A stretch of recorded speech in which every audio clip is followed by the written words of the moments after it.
There's an opportunity here, and we've got our first goal of the match. Leaves it to Ramsey to make it 3-0.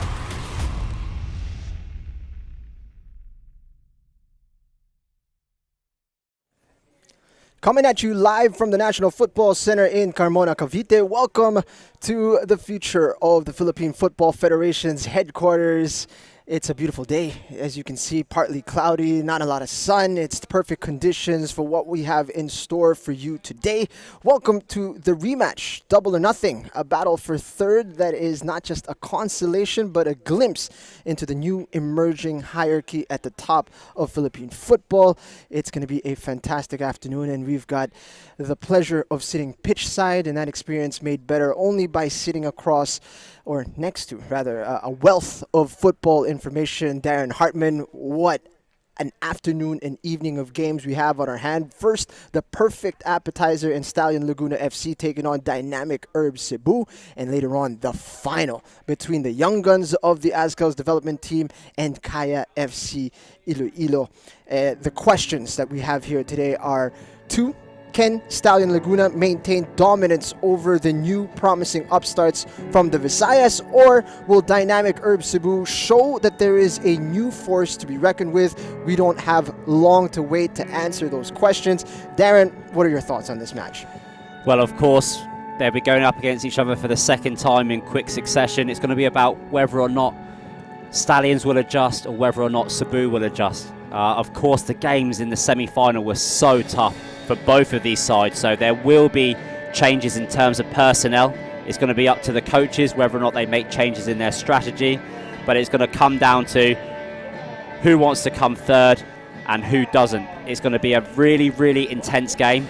It's going to be no love lost from the first game. It got very, very heated in the second half, and let's just see how this game unfolds. It's not often that you get confidence from a loss, but you'd have to think that the boys of Cebu got just that in pushing a Champions League contender in Kaya FC Iloilo all the way to the edge in that semi-final match. They lost by an 86th minute goal, Darren. To be able to push a club like Kaya to the edge, you'd think you'd gain some confidence from that. Yeah, you certainly would. Both of the games went down to the wire. Kaya getting through on that penalty. Cebu will be feeling hard done by from that, and of course they will want to make amends. And of course Stallions, who not just missing out on that final but missing out on that space in the AFC, will want to just finish on a high and set some sort of momentum as they prepare for things to come in the future. It's easy to argue that Stallion should very well be playing 3 hours from now, not right now. With the chances that they had in that game against ADT, they could be playing in the final, Darren. So how do you think that would affect them going into this battle for third? I think when you come into these sorts of scenarios, you've got to remember that there's still a lot to play for. Players are proud. They like to represent their clubs. They like to represent their regions. It's Cebu against Laguna.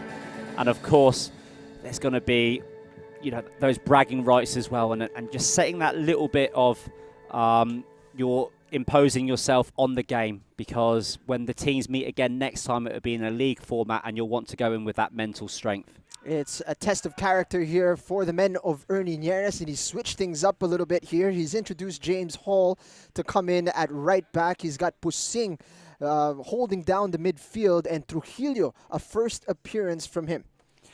Yeah, of course, having Yannick back, Yannick Tuason back is a real boost for Stallions, and Cebu as well, looking to change things around, reintroducing JB Brulongan back into the squad after missing out and not getting minutes in the last game, and then of course reverting and changing their formation.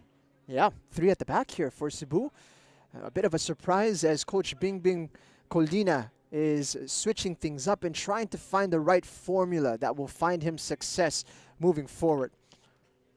So here we are, kickoff just around the corner here. Stallion Laguna FC taking on dynamic Herb Cebu FC. So glad you could join us for this afternoon's kickoff. Jing Hamlang and Darren Hartman bringing you the action.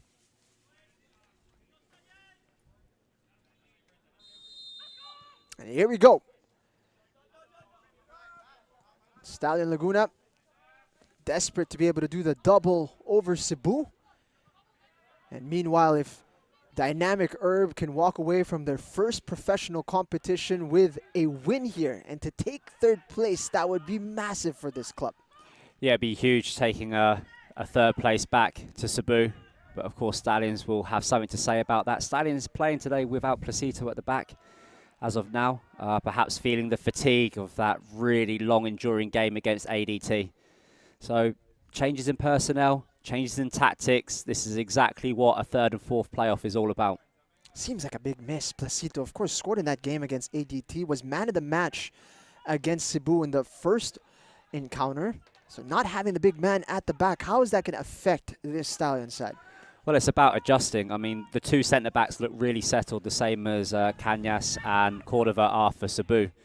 And of course, Cebu would have prepared perhaps to have played against the two stronger centre-backs of Stallions in terms of physique, but having Nieras in there, he's a good technical football player, can bring other options as well.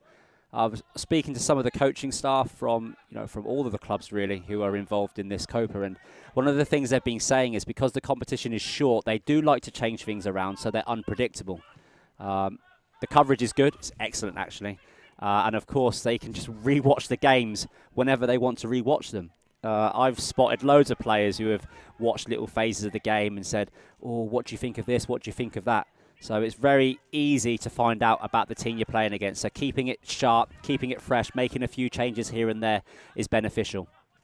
One positive that Cebu will take from Stallions' lineup is the fact that Abu Si, the man who scored against them in the last match, is not even on the bench today.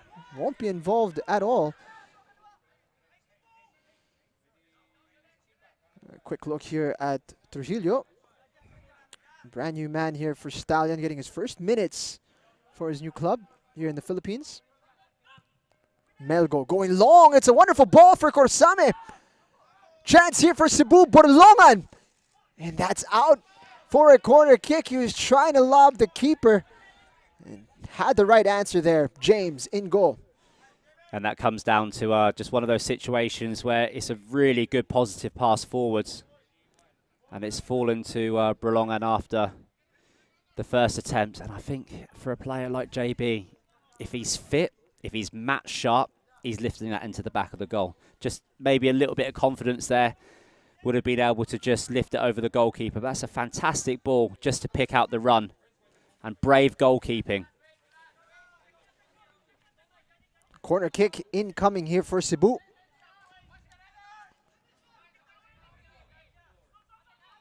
It's going to be Nicolas Ferrer, who was fantastic in the semi-final against Kaya. All the way out to Borlongan. And his effort not going to trouble James in goal. That's one they worked on the training pitch, Darren. Yeah, so then when you've got players who are, comfortable from shooting from that sort of distance, and of course when you've got Stallions who physically are a much bigger side, especially when Placito was playing, you've got to work on these things on the training ground. You've got to try to work ways to take advantage of the set pieces that you have. A huge percentage of goals are scored from set pieces. McDaniel quickly closed down. Let's take a look at it here. Borlongan with that opportunity, left-footed. Never really got it on target.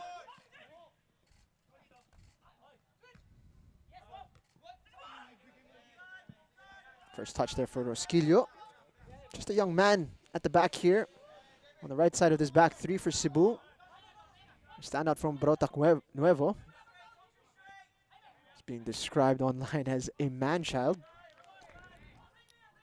Seems a pretty apt description.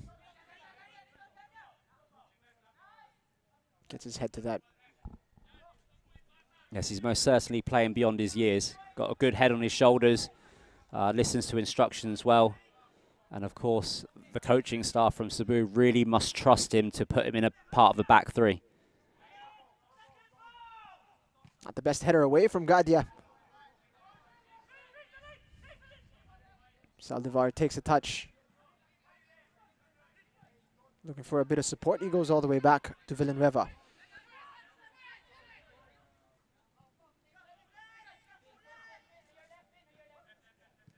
The Cebu defense has only leaked 2 goals in 2 games. They've been difficult to break down. A bit too much there for Saldivar.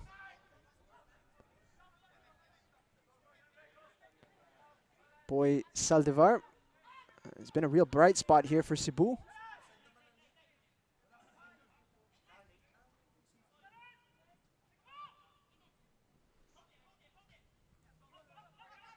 Able to keep that attack going here. Gadia taking over. Cordova. Bit of a mess made of that clearance by Cebu. Allows Stallion to take over. Alquiro spreading it out wide. Early ball in. Not going to be of any trouble to the Cebu back line.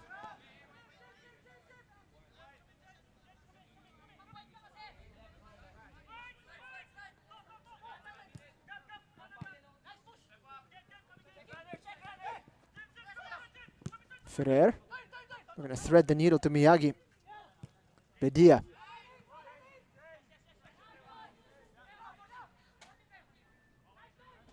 Hall. Alquiros caught on the turn. It's going to be a free kick.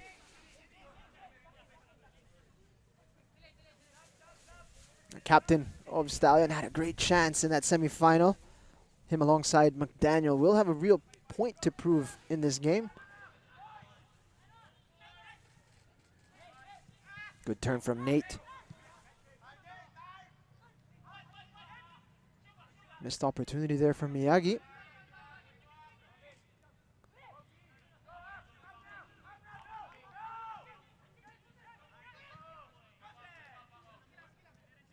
Matthew Nieres filling in for Placito. Ebarle. Lovely touch to find some space over to the right side. Hall gets involved. Again, looking for that early ball into the middle. Easy catch for Villanueva. Yes, we've seen that quite a lot now from Stallions. A little bit of a rotation, getting their heads up, just trying to pick those passes. And of course, when you've got Abu C there, you've got someone who can really chase them down. So perhaps they need to be looking maybe to adjust a little bit about how they bring the ball forwards. I've been a couple of times at taking one too many touches in the middle, which will help speed up things. And I think tempo against Cebu is important. I think you need to keep them working. You don't want Cebu to be resting because they're actually quite quick on the counter-attack.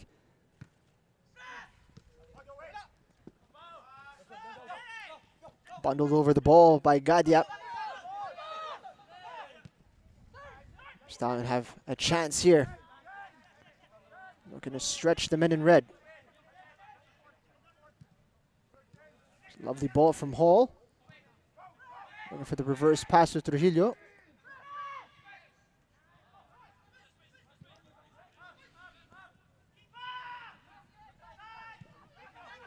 James with a rather dangerous clearance. Straight to Burlongan.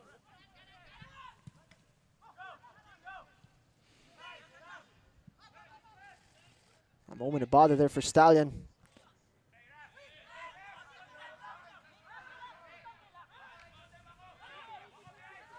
A chance to recompose themselves.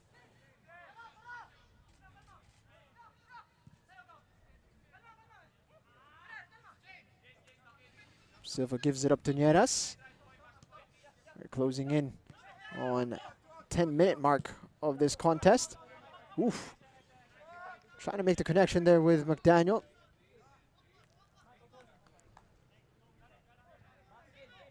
Starting today, Bedia. Looking lively here for Stallion.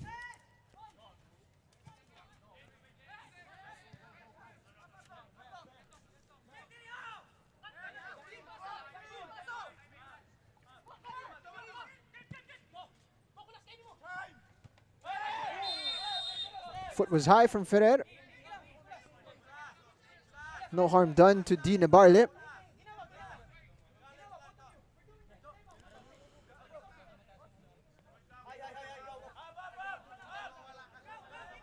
Here's the pass from Waco Cañas.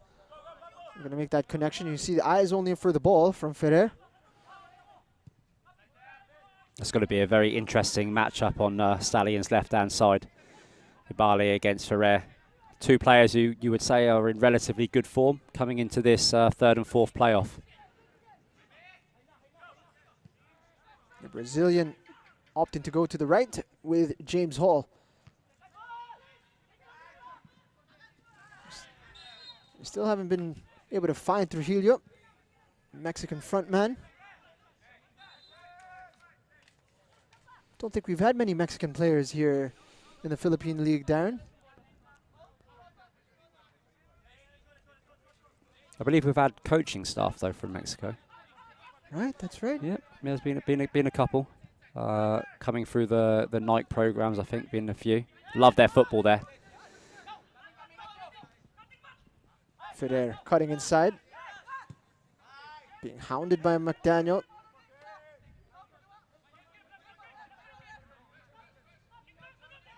Measured pass from Cordova. Borolongan under pressure immediately. And gets called for the foul.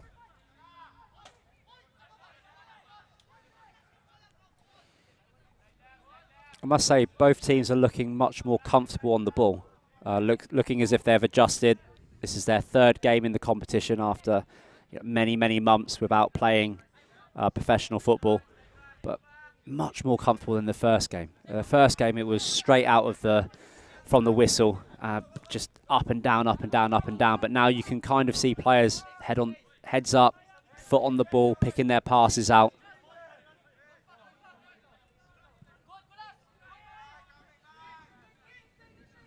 And you'd think with the plans of having the league start so early next year, we're only going to see the quality continue to improve.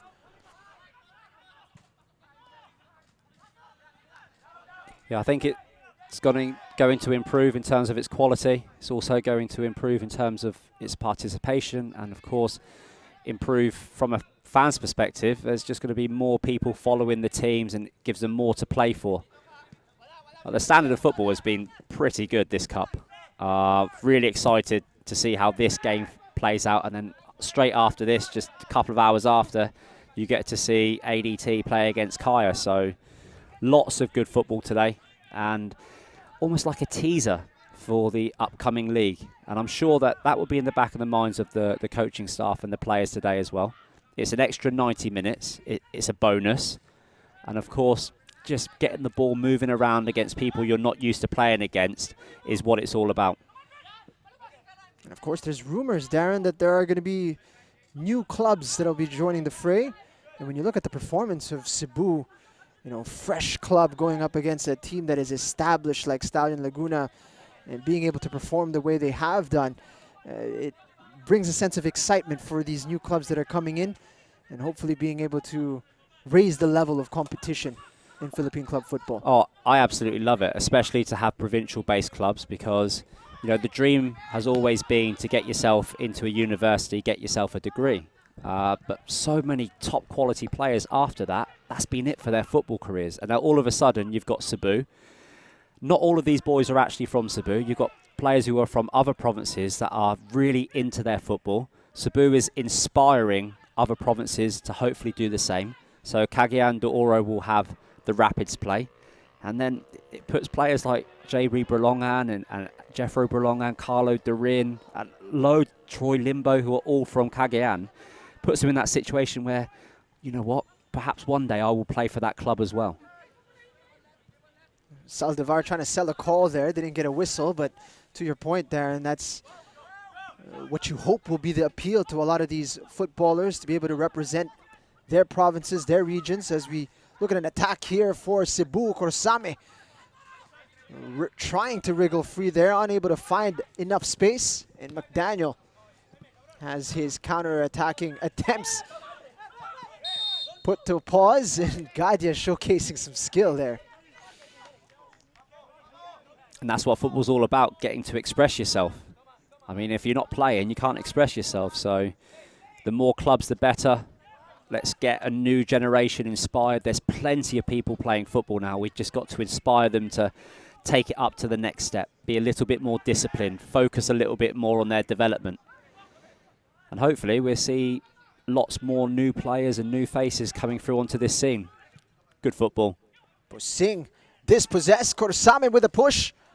And again, good goalkeeping here from Stallion, coming out very quickly off his line. took charge of the situation.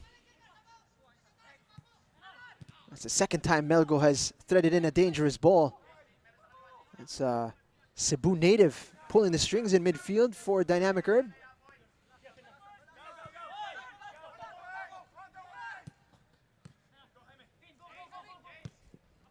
Tuason, just behind Trujillo.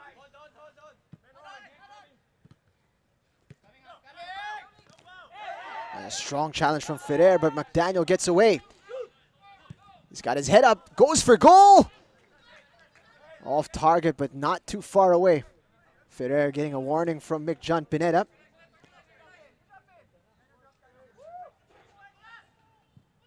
Let's have a look at it here. McDaniel with his head up. Villanueva knew it was going to go wide, but still a warning shot from Stallion.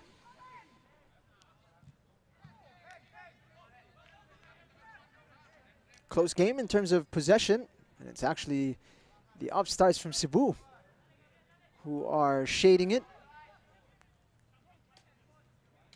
Coach Ernie Nieras on the sideline for Stallion. He's hungry to be able to bring back the glory days of Stallion. It's been quite some time since they've tasted silverware. It's been a tricky set of circumstances that he's had to navigate over the last few years. But he's got his AFC license now, and he wants to participate continentally now, Darren. Yeah, and he's got a really deep squad of players. One of the biggest squads in this Copa competition, actually. Stallions have got a deep bench, and they also have plenty of players sat near us, sitting on the bleachers, as you would say. So good pool means that when they can train, they can push themselves hard in training. Keeps it competitive as well. And I am very, very sure that it won't be long before you see Stallions competing on the next stage. Coming together there between Korosame and McDaniel, or rather, Ibarle. And prior to that, another half chance for Cebu. Looking to release King Miyagi, but it was great defending from Silva. They've been knocking on the door now, Cebu. Yeah, and it's their first game where in the first 20 minutes they've had the majority of the possession. So it just goes to show the development of Cebu over the last couple of games. The only thing that this game is really missing, Jing, is like a really good chance. It's got to be encouraging watching Cebu come into their first competition and be able to bridge the gap of quality with some of these more experienced sides so quickly, Darren. Yeah, well, the domestic competitions in Cebu themselves, they have huge 11-a-side competitions there. With the knockouts, with the group phases, with all the excitement, with the fans. I was lucky enough to be invited before, played a couple of games out there in that competition, and it is seriously competitive. So it was only a matter of time before a team would say, you know what, we want to do it against the best. We want to test ourselves against the AFC contenders, and they're here, and they've done it.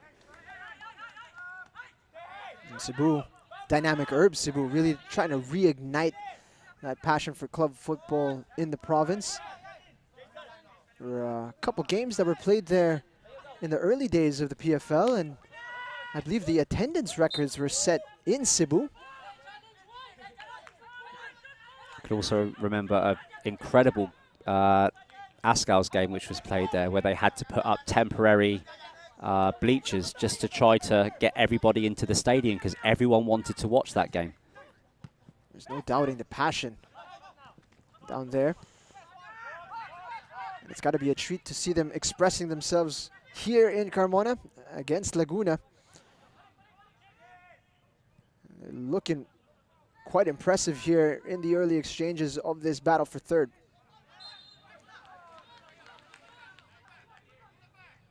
Easy whistle there as Borolongan had a nip at Fornea's heel.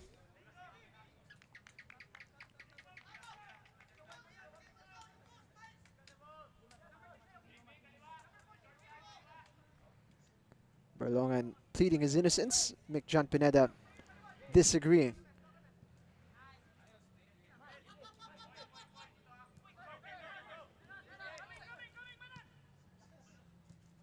Alquiros. It's a good first touch. McDaniel. Rosquillo. That's calm defending from the teenager.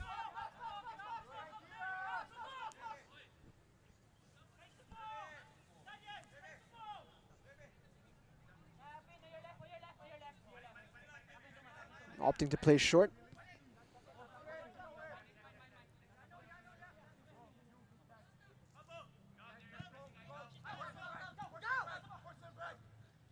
Laid off by Corsame. Gadia. Looking for Ferrer. Good quality passes there from Stallion. And the early ball for Trujillo is a frustrating one. Yeah, very difficult to make that pass right-footed. There, you just got to slot that with your weaker foot. Just roll it with your left foot down the line.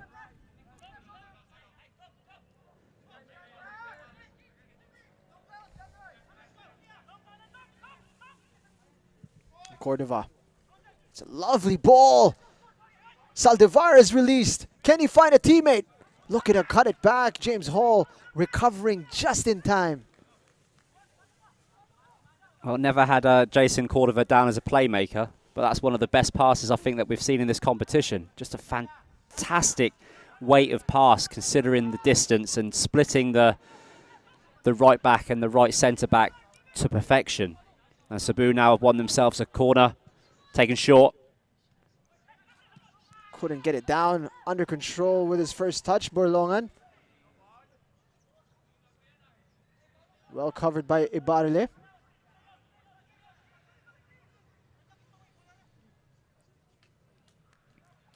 It's going to be a throw-in.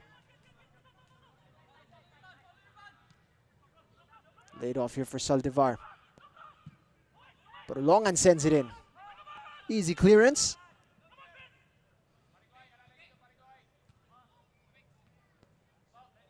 Trujillo. Fouled by Borlongan. He's racking up the infringements here. Quick look at the man from Lázaro Cárdenas, Michoacán, Mexico.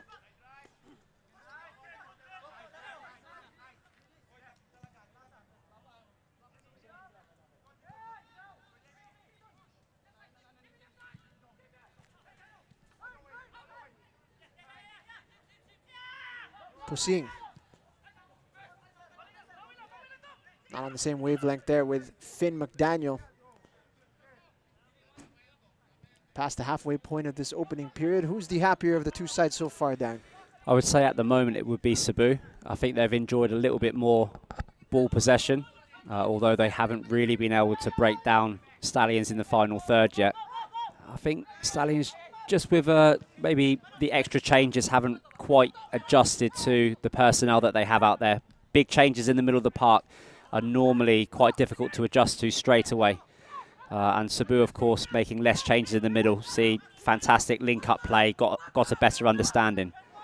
But what Stallions don't really have at the moment, Jing, is when Abu C's playing, is that if they do counter-attack, you know that they can create something. And at the moment, Stallions have lost that at the start of this first half. Ferrer lifting it. Not sure if he was looking for King Miyagi, but it was a moment of bother for the goalkeeper. It looked like he might have been sneaking under the crossbar for a moment.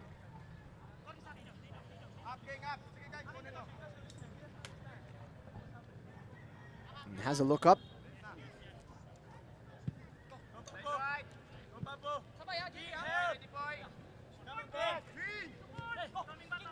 Nieres. Cebu applying the high pressure here, and it pays off.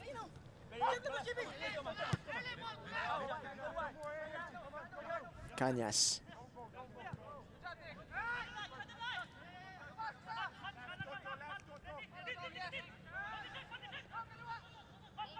Saldivar. Cutting inside and linking up with Miyagi. And it's a goal kick as Silva cleans up once more for Stallion. I think the last thing that Cebu really need to do is speak with the number 9. Most of the time it's Miyagi and he's isolated, and his movement just needs to be a little bit sharper. He needs to watch the build-up of the play, start trying to call in players around him and get on the ball indirectly. Because at the moment, if he keeps standing toe-to-toe with these big centre-backs, he's just going to get pushed around.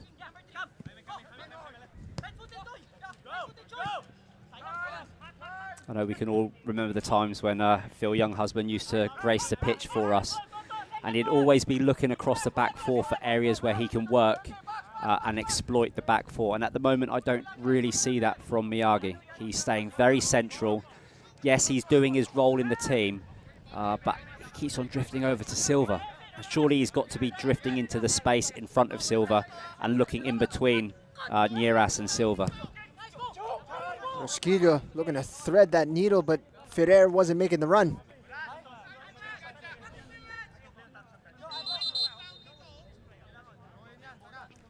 And certainly if you're trying to unlock a defense, as you said, Darren, perhaps Silva not the best route.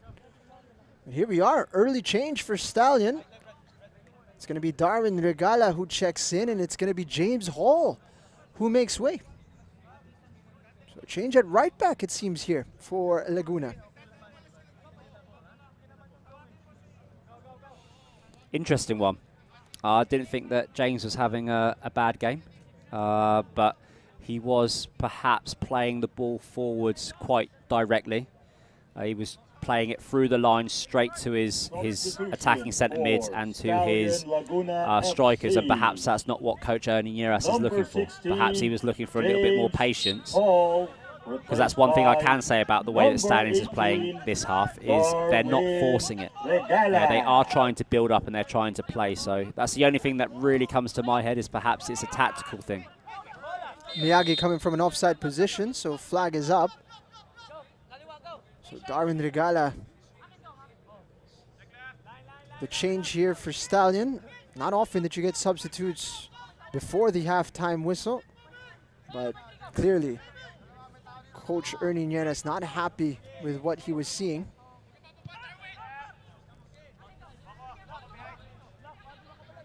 Here's the first touch for the substitute. Lovely ball forward. Tuason unable to control. Nick Tuason unable to place his fingerprints on this game as of yet. Certainly played a key role in the first meeting.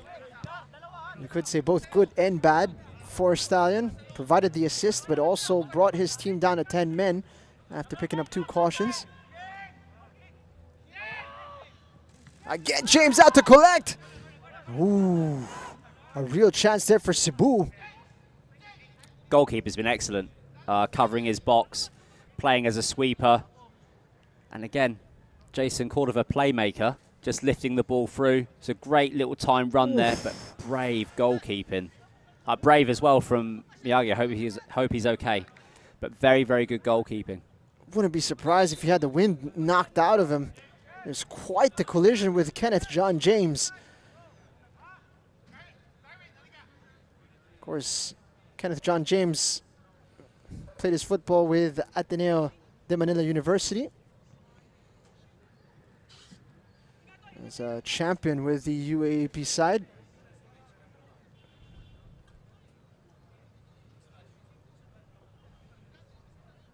He's got the unique experience of having 3 first names, Darren.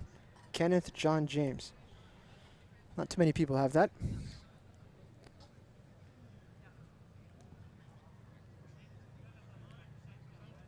King Miyagi looks like he's all right. When you look at the collision, you don't envy him. A chance to rehydrate. Jason Cordova giving out a few instructions. He's been extremely impressive in this competition. Darren, known for a hot temper perhaps, and a physicality on the pitch, and you've more than once mentioned how measured he's been in this campaign. I think he's been excellent. He's been a real good example of a player, growing in maturity. Played against him, I mean, you would say in his prime. And yeah, you used to think about twice about going in with a 50-50 with him, because you never knew how he was going to react. But now he's the peacemaker, he's the playmaker, And I was a little bit worried when Cebu announced they would play 3 at the back. I didn't really see Jason as the sort of player that, plays in a 3. But he's been excellent on the ball, and he's been really good at talking to the players in front of him. And of course, passing on experience as a player is vital for football to continue to grow in the Philippines. So well done. I mean, credit where it's due. Jason Cordova, you're having an excellent campaign. Melgo looking to spray that one quickly, but it's the first one he's hit astray.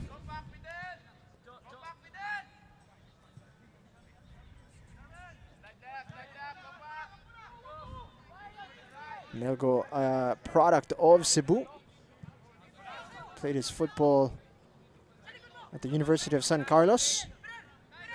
This has to be quite a treat for him to be representing his province at the highest level of Philippine club football. Cañas stepping up and proving a wall for Cebu.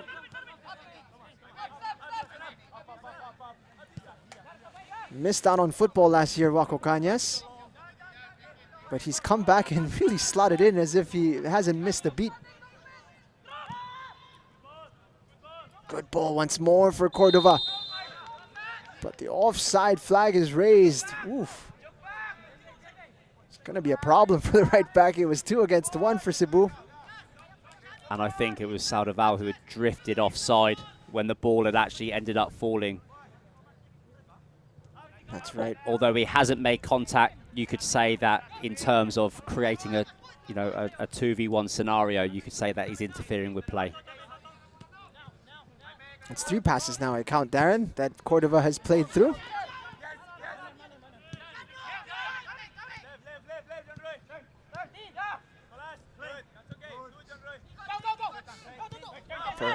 For able to keep it going.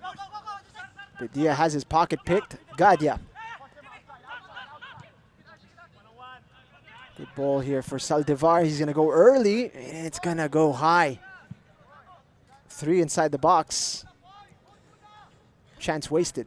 Stallions are definitely trying to rotate the ball and be efficient, getting the ball up to the halfway line.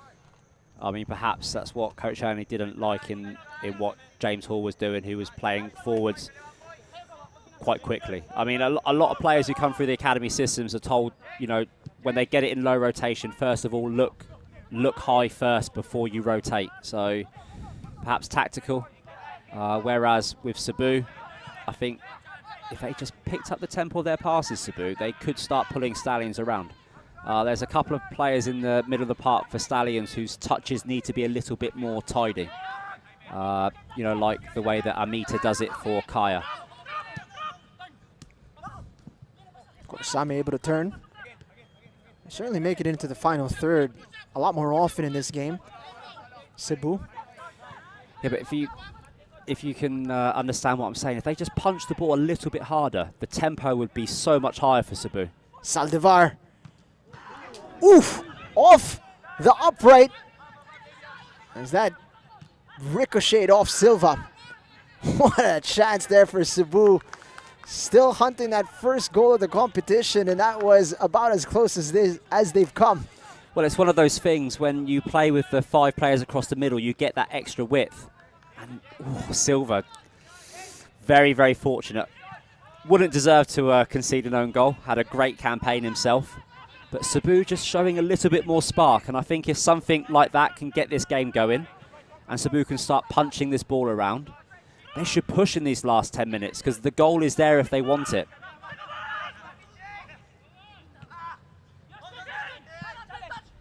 And Stallion know more than any other club how important it is to take your chances when they present themselves.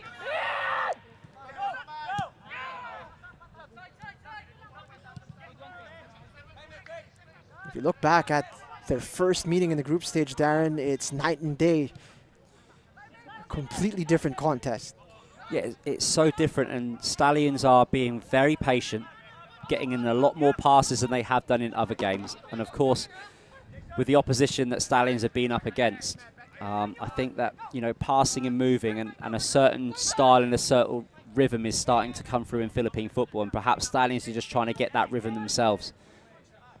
That's a forceful one from Rosquillo, but a clean one on Ibarle. Well-timed challenge. You have to remember, I mean, can't play European football here. It's not Europe. Can't play Latin American football here. It's not Latin America. So we have to find some sort of style of football which suits us. The Germans have their style. Spain have got their style. You know, the tiki-taka sort of football. We've got to find something which suits us both culturally and in terms of our climate as well. And I think ball movement and being efficient is really, really important. Yeah, you say perfect conditions, but it's still 30 degrees out there. It's still hot and it's pretty humid today. So being efficient is important. And if Stallions can get that right, and then with the introduction of Abu C back into the squad in the league campaign, they can create a lot more chances. McDaniel taking charge. Looking to lift that into the path of Tuason. That was fantastic thinking from McDaniel. And I know there was some bad blood after that first meeting between these two sides. If your Nick had put that into the goal, I think there would have been some celebrations. Let's have a look at that once more. Clever flick. And Tuason was there. Just couldn't bring it down. But Stallions are that sort of team. I mean, every time you think, oh, they're not in the game, they can just do that. They can get the ball down the other end and they can make a chance. In the semifinal against ADT, it was a corner kick. All of a sudden, found themselves in front in that match. And I don't think anyone from that corner kick was thinking, oh, Stallions have built a lot of momentum. When's the goal coming? It was just they had worked hard and they had made that goal happen. Similar to how they scored against Cebu in the first game. Stallions have most certainly got another gear left in this game.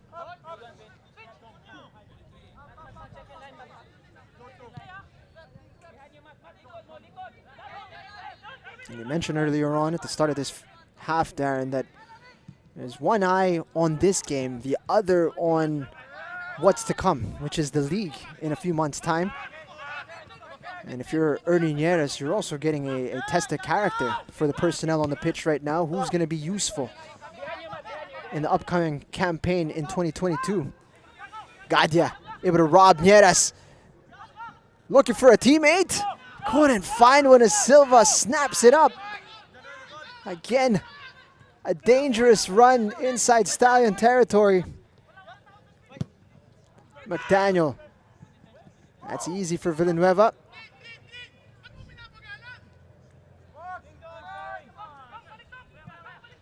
What an opportunity. And Gadia, from a player of his standards, is probably regretting that he didn't do better. And these two sides, of course, this will be the last time they most likely meet until they play again in the league. Cebu will go back to Cebu. That's one of the great things about having these provincial teams. They will prepare. They've got a great facility, a great setup. I'm sure there are a massive list of clubs that when the IATF allow will want to go down there and play against Cebu and help them prepare to come back and face the likes of Stallions again.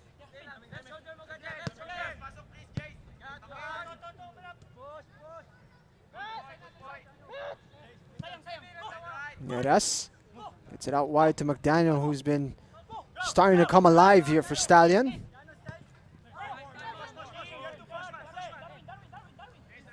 Nieres able to venture forward. Runs into trouble. Able to salvage it with a pass to Bedia.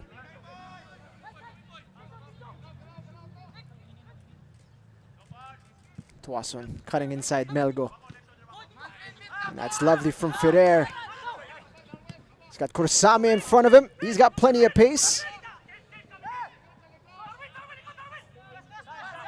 Back to Ferrer. Chance to bring it down. Brolongan has it poked away. Only as far as Ferrer. Delivery is headed down by Ibarle. Rosquillo using his body well. Ferrer launching it into Miyagi. Cushions it for Gadia. Got room to shoot. Left-footed. That's wide from Daniel Gadia. Very nicely worked by Cebu. Just able to keep the ball alive.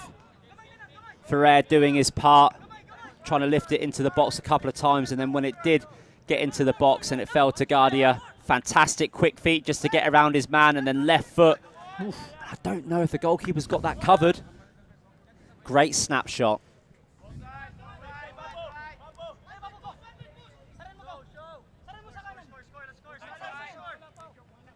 Daniel Gadia reduced to tears in the loss to Kaya FC Iloilo. You saw him very emotional at full time. He'd love an opportunity to end this campaign on a high. Trujillo has it poked away by Rosquillo, but it's a corner kick for Stallion, and they're dangerous from set pieces.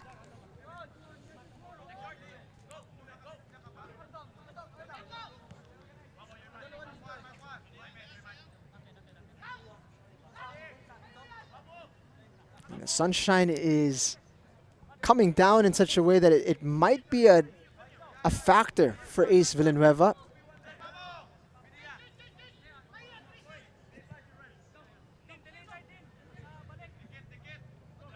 Played short. Back to McDaniel. It's a good ball and a lot of pace on it, but Rosquillo's there for a second time as well. And a third.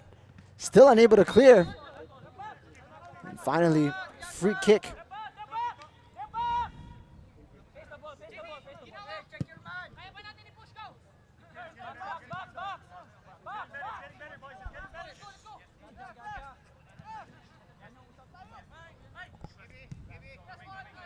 Three minutes remaining in regulation of this opening period.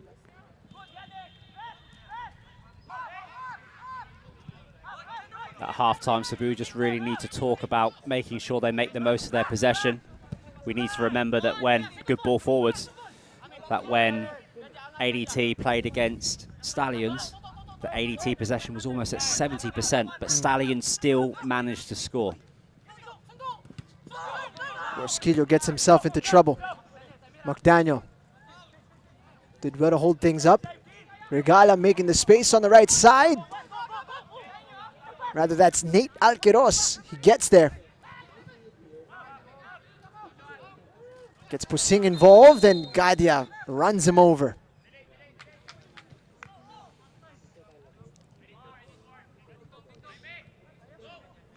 Couldn't get his momentum in check. Let's take a look at it here. Alqueros is good when he gets on the right-hand side. He's comfortable. Picked his pass well into the middle to Fornea. And Gadia just being Gadia there, you know, could have just stood up, to be fair. Could have just forced him to play backwards. But it's going to be interesting when, you know, these teams start investing in things like GPS and, you know, tracking to see how many kilometers these players are running. But I would say Gadia is one of those players who's covered the most amount of ground for Cebu. He's been up, down, he's been everywhere. Not just in this first half, but for 2 games already. So, of course, a little bit of fatigue might be setting in. It was quite a clumsy tackle. But now they have to deal with this set piece from Stallions. What a time it would be to score. Right before halftime, McDaniel's delivery. Straight into the arms of Ace Villanueva.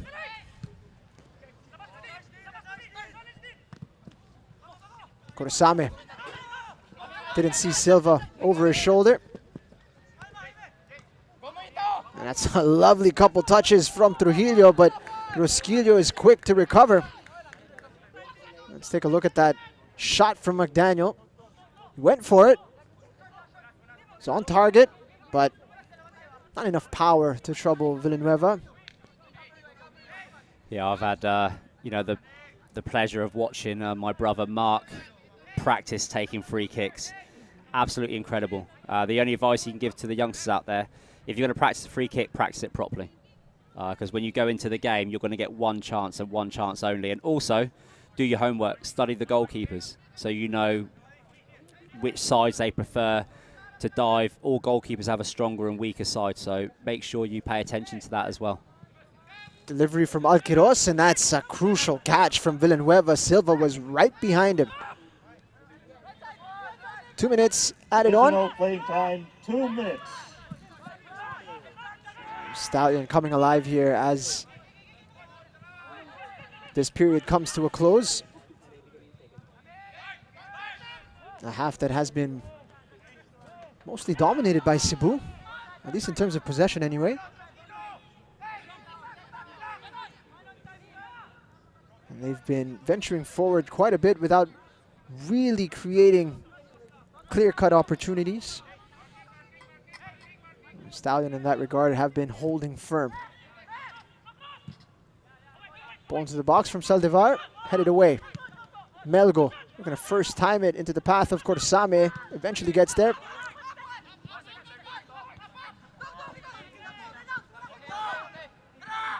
That's poor from Rosquillo as he looked for Ferrer.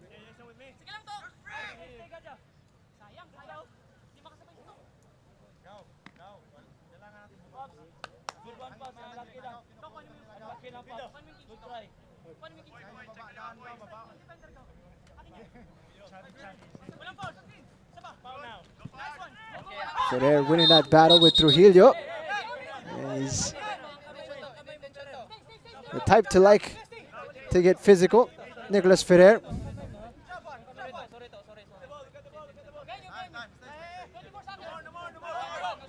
Letting Trujillo know that if he's going to be spending time on this flank, it's not going to be without a battle.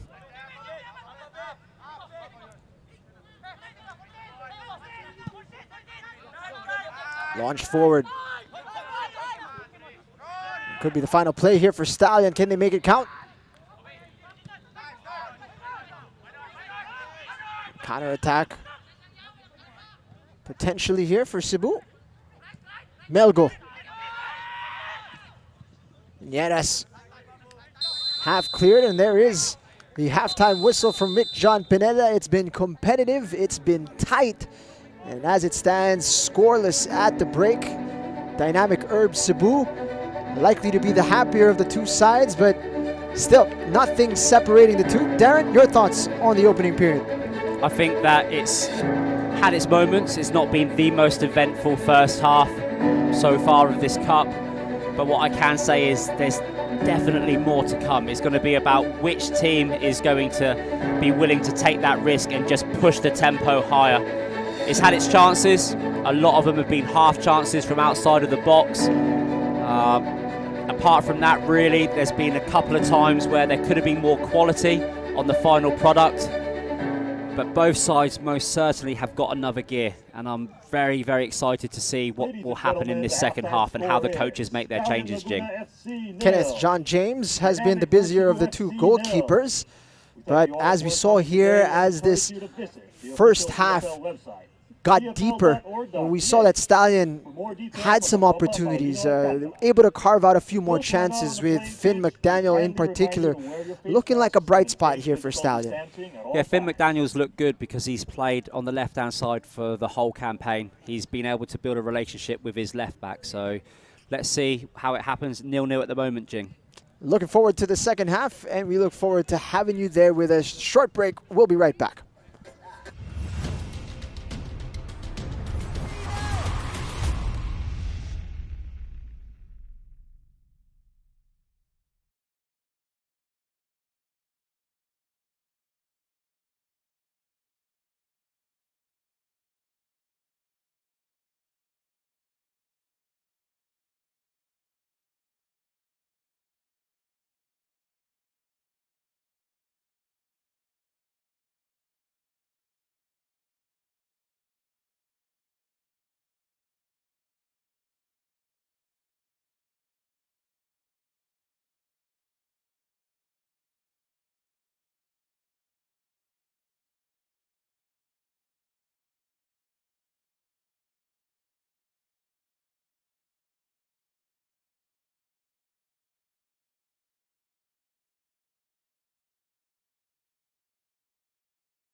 All to play for after 45 minutes. Sun starting to go down here in Carmona, Cavite.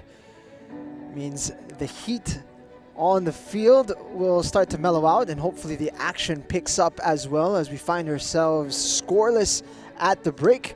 Cebu will be quite happy with the performance that they've put on, but still haven't been able to make any headway against a stubborn Stallion Laguna side that is starting to wake up as well into this match. Let's take a look at some of the statistics there. Well, the possessions favoured Cebu. They haven't really been able to create too much from their possession, but it's really been a game that has been contested mostly in the middle. There's not really been a lot of shots for either side, and that's something that which the coaching staff will want to address coming into this second half. And that's going to be the statistic that Stallion will be taking the positives from. Despite the lack of possession, despite the inability to create too many chances, the shots are equal. 2 shots and 1 on target. And of course, the most important statistic of all is that the match is still scoreless, which means they have an opportunity to reawaken themselves in this second period and to start causing problems for the Visayan upstarts that are proving that they not only belong at this level, that they're going to be competitive, Darren. Yeah, and I really do like the fact that Cebu have been able to, enjoy a little bit more possession on the ball. We can see what they're capable of tactically. And of course, now we need to see what tactical changes they will make to try to get their first goal in this competition and their first goal at this level of football. So 1 substitution per side. Cebu are going to be happy with their performance, but they're going to be even more pleased that they did so without Ricky Sendra on the pitch. Now they have him fresh and ready for the second half. The man who influences every game that he plays in. How will they be now with him pulling the strings in the middle? Meanwhile, Stallion also introducing a change with Brian Ibanez, coming in for Nate Alquiros, who gives up the captain's armband for the second half.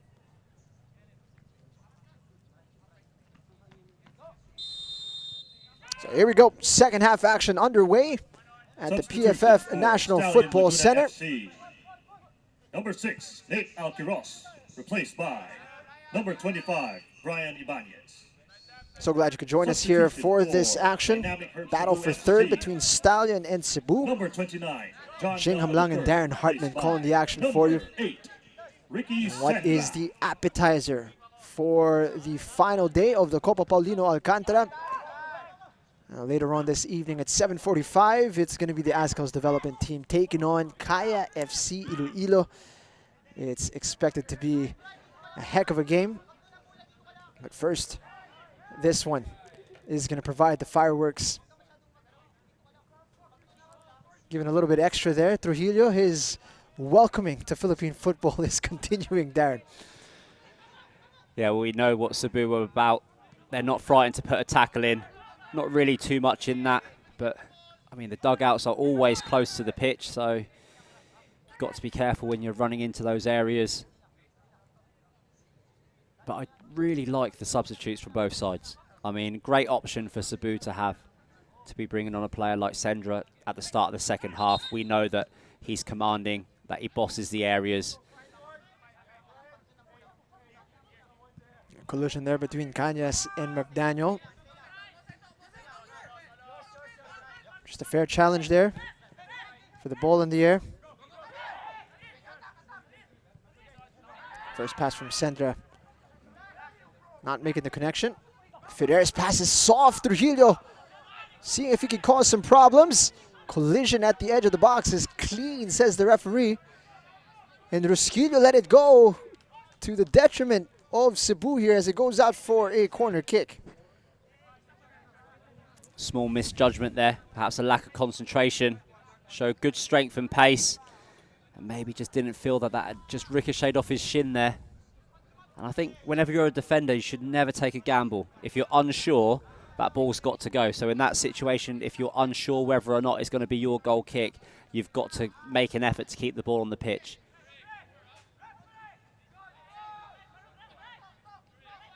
Will he be made to pay for that oversight? McDaniel will be hoping so. Delivery is headed away. Chance here. low strike for Pusing is wide.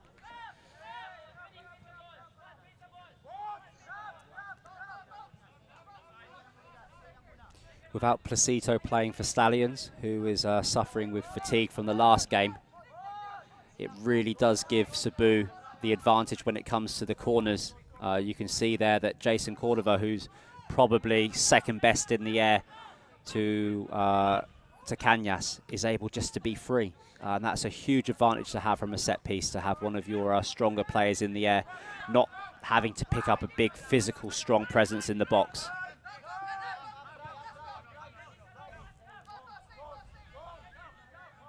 Stallion showing a bit more pressure inside Cebu's half.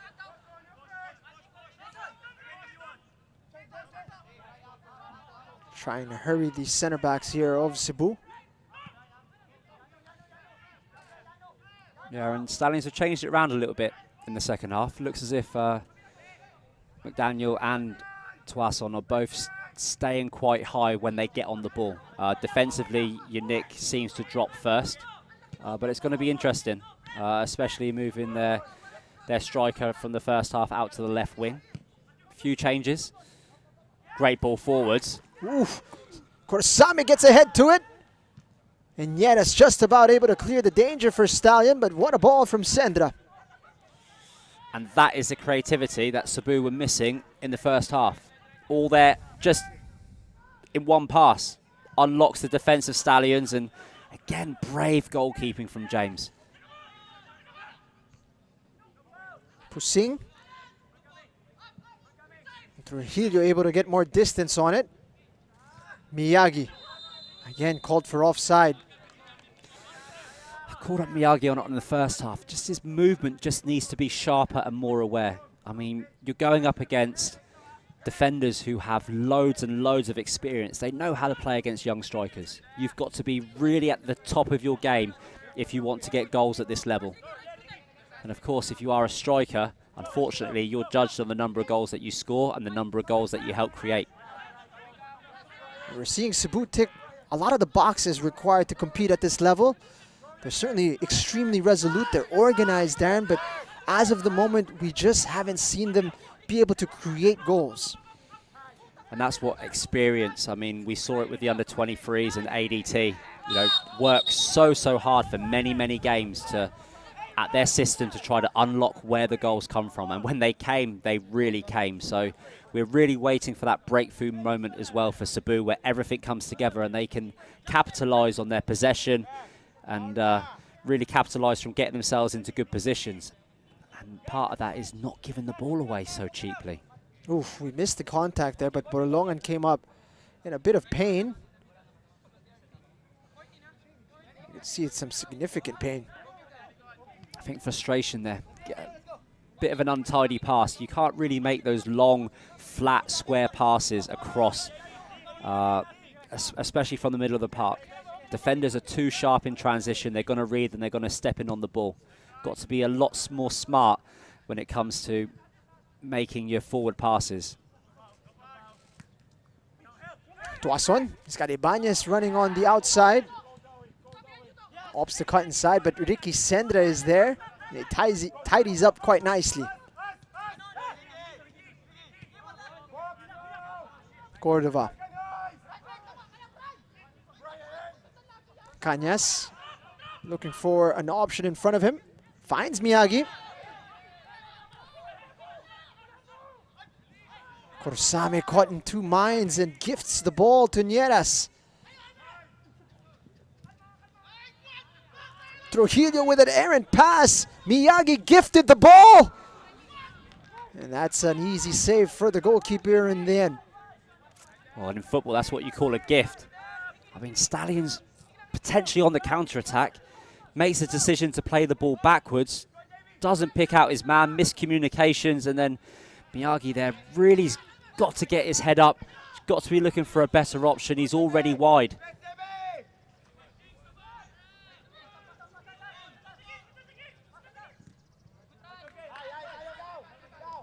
Trujillo guilty of what is commonly called a hospital pass for the folks here in the Philippines.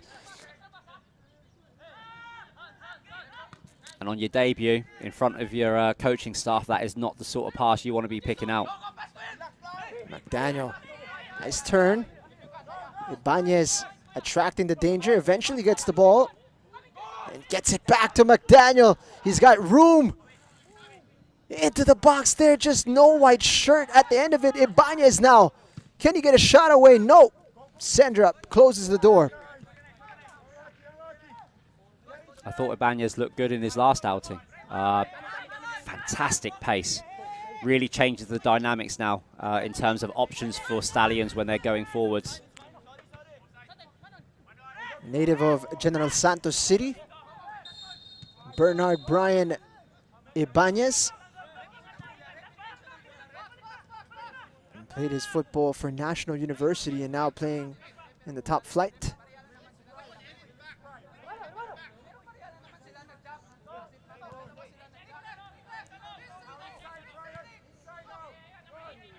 Bit more of an even start here in the second half.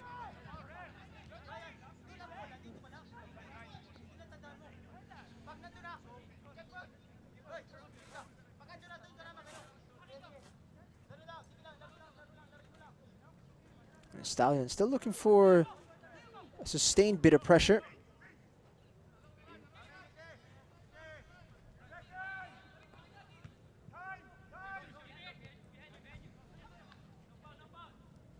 Gadia losing out to Pusing.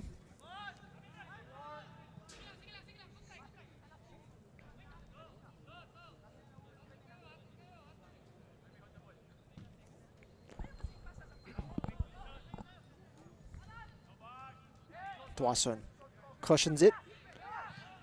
Trujillo unable to find a teammate, and it's launched forward. Ferrer. He's got room to run. That's a great interception from Silva. Miyagi now. Got enough of the ball, Matthew Nieres, that he needed to. Great experience defending there by Nieras, just able to nick the ball from the path of Miyagi. And Cebu just maintaining ball possession, looking to build again. Direct pass out to the right-hand side.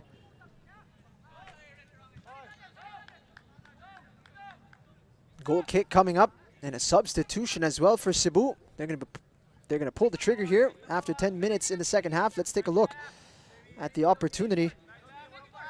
Ferrer looking for Miyagi, and right there, lovely defending from Matthew Nieras.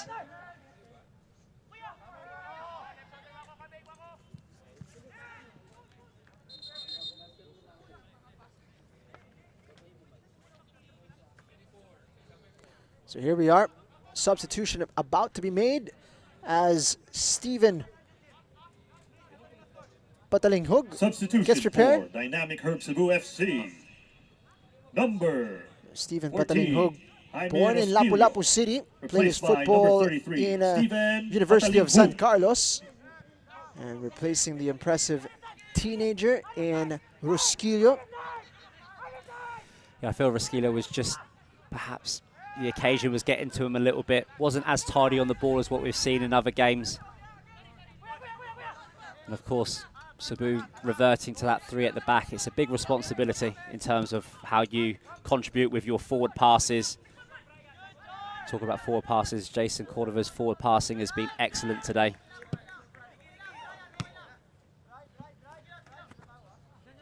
Coach Bingbing Colina unafraid to pull the trigger early. Saw the signs that Rusquillo might have been slipping or dipping in the form he was showing. And he's brought in Patalinghug here very quickly. I think the coaching for Cebu has been excellent, actually. I mean, in terms of decision-making and being, that'd be a free kick. Yeah, decision-making, being tough with their decisions as well. Players that have not been performing have not been selected. And that's exactly what football's all about. And there we saw a big footballing tackle on the edge of the box. And now Stallions have got to, you know, just regroup a little bit. Just try to get a flow. Jing, they are missing Kim in the middle. They do miss him. The experience, the composure. And I think sometimes you don't really appreciate how good a player is until they're not there sometimes. And I think they really do miss Kim. And of course they miss C up front as well. Meanwhile, for Cebu, Stephen Patalinghug with some instant impact. This is his run in behind Dine Barley that caused the trouble. So now free kick just at the edge of the area. Ferrer is going to look to whip this in with his left foot.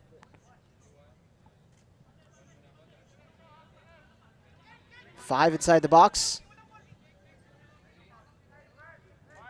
And lots of movement from the red shirts. It looks like Patalinghug is unmarked as well. Can they make a connection here?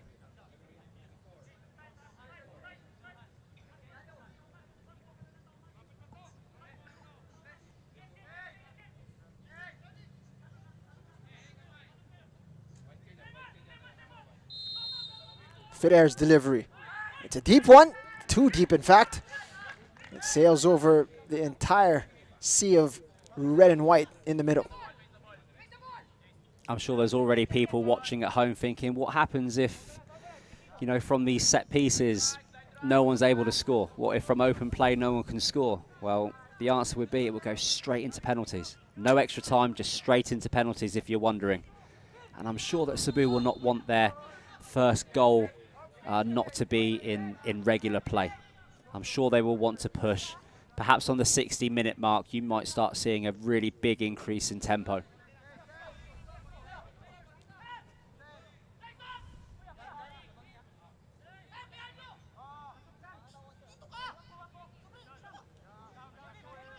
Barley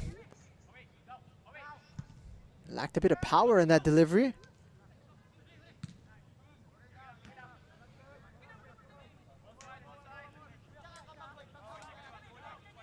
And we've hit the hour mark of this match. It's been an even contest, Darren. If Cebu shaded the first half, the Stallion have certainly closed the gap a bit here in the second period.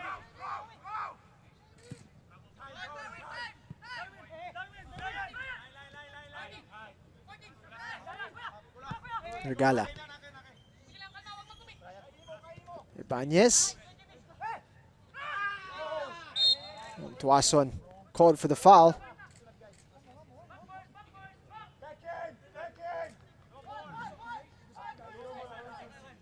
A series of events involving some UAAP standouts. Regala. Over to Ibanez. You see Saldivar involved. And Tuason and Borlongan.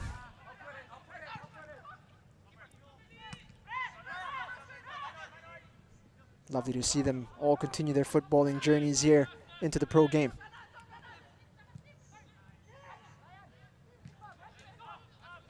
Lifted in behind. He's got the pace, Corsame. Looking to take on Nieras. And again, lovely defending from the Stallion center back.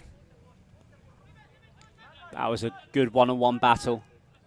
And Nieras doing exactly what he needed to do, which was use his experience. Just keep the player exactly where he needed him, and then push, tackle, touch, tackle. Exactly what you need to do there. Corner kick played short by Cebu. Into the box it goes. Header at the far post. Chance for Cañas is skied. Actually still in play. A chance to run here from McDaniel. Cordova calmly takes care of the danger.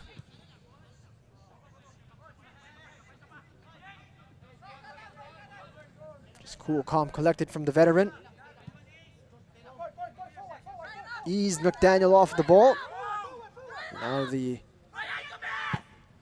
two teams adding to their shot total. Cebu getting 2 more, while Stallion have added a solitary shot. Yeah, I think both teams just need a little bit more of a turn of pace in that final third. So far now, the quality of the passes going into the final third have got better. They just really need to connect. And that comes from not just pace, but it also comes from timing of movement. Korosame kept it alive at the far post, and And it dropped in front of Cañas. I'm sure that Cañas did not want that to be replayed. You can't fault him for taking a snap at it. It was extremely tempting the way it dropped. However, never really got a hold of it. And of course, why not? I mean, the number of centre-backs that have scored in this cup has been, you know, 3 or 4 already, so maybe even more. And what a story it would be if Cañas was to score the first goal for Cebu against his former club that he lifted the league trophy with all those years ago. Coach Ernie Nieves would not be pleased, that's for sure. So movement on the sideline. Looks like a substitution about to be made by Cebu once more. Cordova with a meaty challenge. This time well read by Regala. Tuason. Under pressure from Miyagi, and it pays off. Regala returning the favor, but not to the liking of the referee, and he picks up a yellow.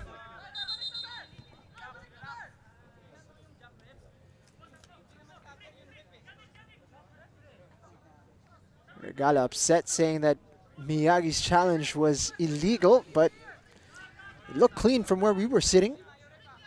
Let's take a look at it here. Coming out of nowhere, Miyagi. And the reaction from Regala.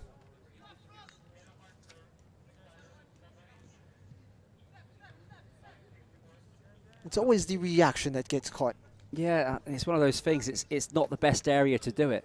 I mean, the best thing you can do, and I mean it's easier said than done, is get the ball up the other end and contribute towards Stallions creating a chance or creating a goal. I mean, you don't want to give away free kicks, not in areas like this. Borlongan's outing is cut short as Baristasi makes his way onto the pitch. He's got 25 minutes to make an impact. Played short. Gadia skips past his first man. And offside flag is raised.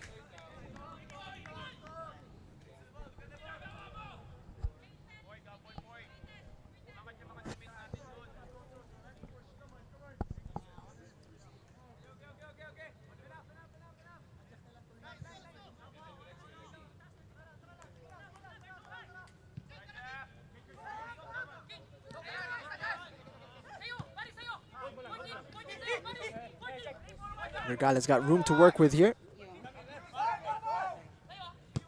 Accepts the invitation to take up the space, and it's a great ball forward.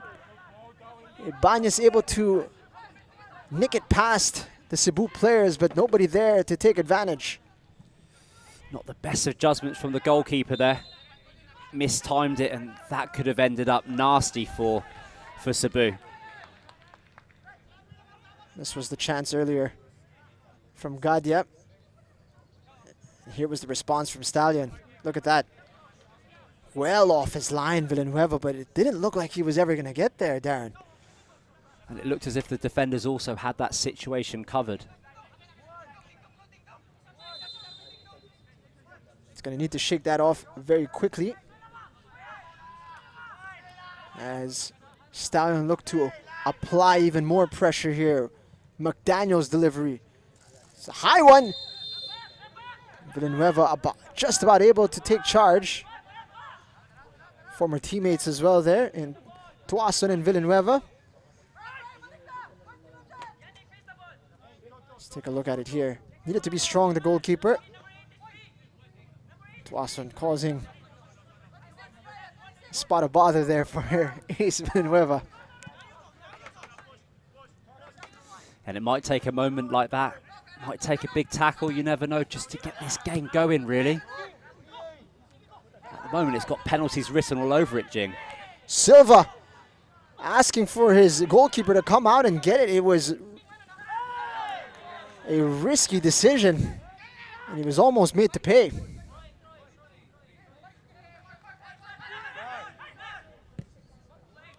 Tasi sends it into the box. James goes out to collect. Ooh. Definitely a few protests on the field, but James says he kept the ball inside the penalty area. Looks like he lost his footing there for a moment. That's a good first contribution though from Tassi, just lifting it into the box. And I said, sometimes it just takes a moment. You never know what it could be just to get this game going. But I assure you, once it gets going, it will be 100% end-to-end until the 90th minute mark. The pace looking like it's threatening to build up here. Yeah, it's been threatening for a while. And now Cebu picking up on the ball, driving into the final third. Finds a teammate, shot by Tassi, will go out for a corner kick, and Cebu starting to pick up some momentum. And perhaps that's what Stallions have been waiting for the game to start going end-to-end so they can take advantage of the opportunities in the counter-attack. This was the shot from Tassi. James unable to keep it in play. Now it looks like Trujillo might need a bit of treatment. No, he waves it away. And it also looks as if Coach Ernie has decided that Placito had a good 20 minutes in him. So it's good to see the goal scorer from the last game coming out onto the pitch. Let's see what sort of tactical adjustments they make. Abraham Placito. Not only a key figure at the back, but a goal scorer for Stallion as well. 13, He puts an end to the debut of the Mexican Juan Diego Galeana Trujillo. And all of a sudden, Stallions physically have definitely shifted and are winning most of the aerial battles in this box. Placito got close. James at full stretch. And they prevent the corner. Regala able to find Tuason.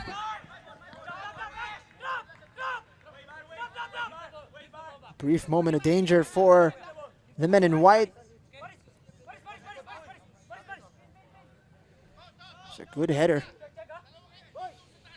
He was already drifting wide, but James just showing just how agile he is in between the posts. Nice touch from the outside of the boot from Pusing. Tuason able to shrug off Cordova, which isn't easy. Cañas looking to switch the play, but it's much too strong for Tassi to run onto. Yeah, and Cordova just starting to show a few signs of getting tired. I think if Ibanez can kind of get in and around him and be looking to pull him out of position and get him behind, definitely going to win that little one-on-one race to the ball. Tuason looks interested in testing Cordova as well.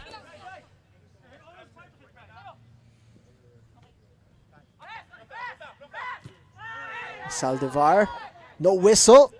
Stallion can keep on attacking here. Seeing early ball. Oof. Great run into the box to meet that ball.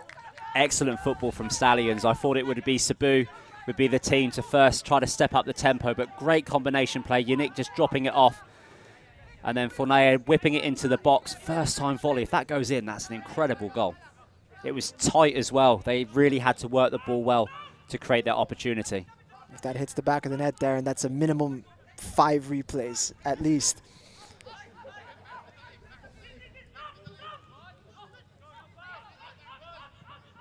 Yeah, he's been tidy for Stallion, hasn't he? He's had an excellent game at the back. Just showing his versatility. It's his third game in this cup, and this is his third different position. But I mean, the battle I'm interested in looking at now is the one between Yannick Tuason and Saldivar on this side. I think everyone at home is thinking, oh, what's going to happen next time the ball goes to those two? You can see there, Yannick giving the pleasantries, but I'm sure that deep down they're definitely going to want to get one up on him. Of course, that was the battle that led to Yannick Tuason's dismissal in that match. Both players really getting involved with one another, both physically and verbally. But it seems to be a lot tamer on this rematch. I think it's going to be tame until one person does something. And Yannick looks like he's pretty pumped up at the moment after almost contributing to Stallion's first goal of this game. Badia. Touch was just a touch loose.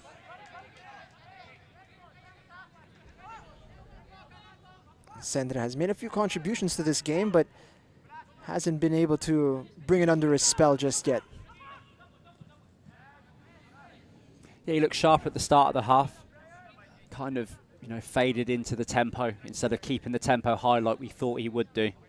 But of course, with a player like Ricky Sendra, you never know. He only needs a moment on the ball just to pick a key pass forwards. Fed Miyagi there. Couldn't lay it off to a teammate, however.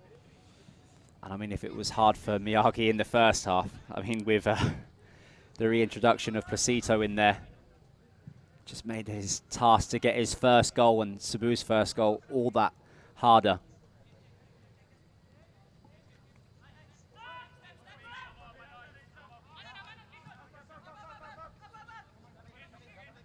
Stallion have certainly increased their defensive intensity. They want to quicken the tempo. Strong challenge from Silva. And handball called on Roberto Corsami Jr. Had a quieter game. I mean, not being really able to get on the ball and get at people. And of course, pressing by yourself is never easy. You really need to press as a group. You can see they're just trying to press and capitalize on the mistake. It's been one of those games for him. Just hasn't had the run of the ball so far.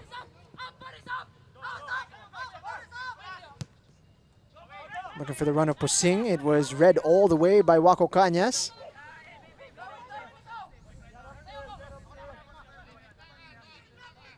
The only two times that Corsami really had an opportunity to express himself, Matthew Nieres was there with a reply. Yeah, there's been some really good battles out on this pitch today. I think Stallions are starting to get wise to the fact that Cebu's centre-backs are starting to tire. Bouncing around dangerously, but hit the arm of Yannick Tuason, says Mick John Pineda.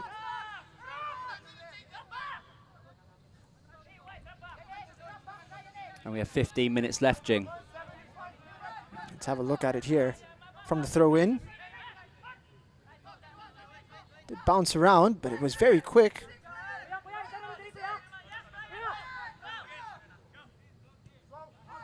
The Stallions seem to be on the ascendancy as this match draws to a close.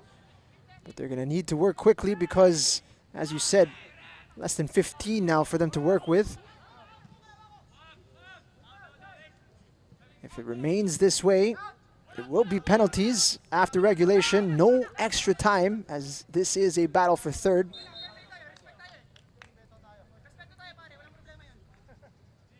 And there's a player down as Jowarin Badia needs a moment to recover.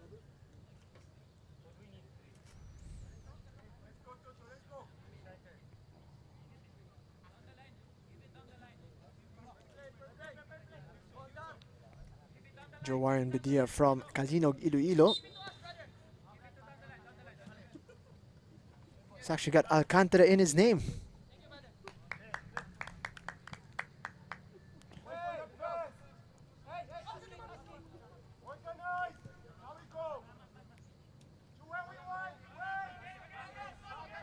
Wako Cañas waiting to attract a bit of attention, but couldn't find a teammate. Badia gets it out wide. It's a bit strong.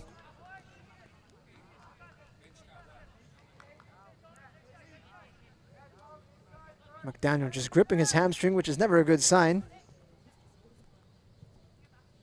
He's been a lot livelier in this match for Stallion.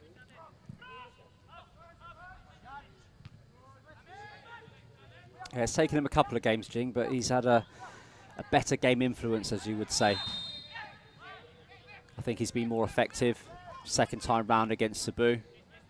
I think the only thing really missing now is you know, that contribution towards a goal. And of course he had his chance, didn't he, in his last game. But of course past is past, and now we've got to think about the game at hand. There are medals at stake here. Extra medal to go in the trophy cabinet. No better way to erase the memory of a miss than perhaps with a goal or a goal contribution.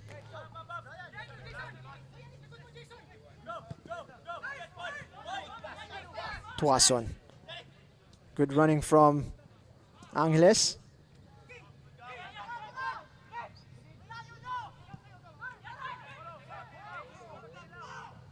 That's a good interception. Ferrer up against two. Bedia. Navigated nicely here by Stallion. And that's a forceful one from Ferrer. Corsame, just a bit short for Sendra. And now here comes that end-to-end pace you were talking about, Darren. Yeah, the only thing that Stallions need to do, just tidy up on their touch on the half turn. But has been caught a couple of times opening up. You know, for a centre mid, that's pretty basic. You just got to get your body open, receive the ball, get the ball moving, get it back again. But we're end to end now. This is what everyone's been waiting for. Placito read that one very well for Stallion. Sendra was just looking to get into the path of his striker.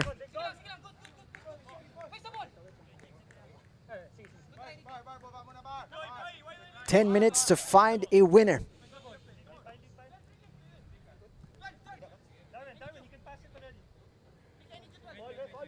Let's take a look at it here. Tassi called for the foul. I think it was just a little bit of tussle, got his arm around a little bit of the shirt.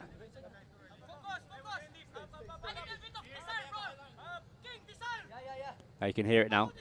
It's all about desire now. It's all about how much you want to win the game. So people watching at home, you can hear the players at the moment, but I'm sure once it's allowed and the fans are back in watching the games, you won't be able to hear the communication as clear as what you hear now. And you could hear that. I think it was Guardia just saying, "Come on, boys, desire." Tuason, chance to run at Cordova here. He's got quick feet, Tuason. Got the cross in, but only as far as Cañas.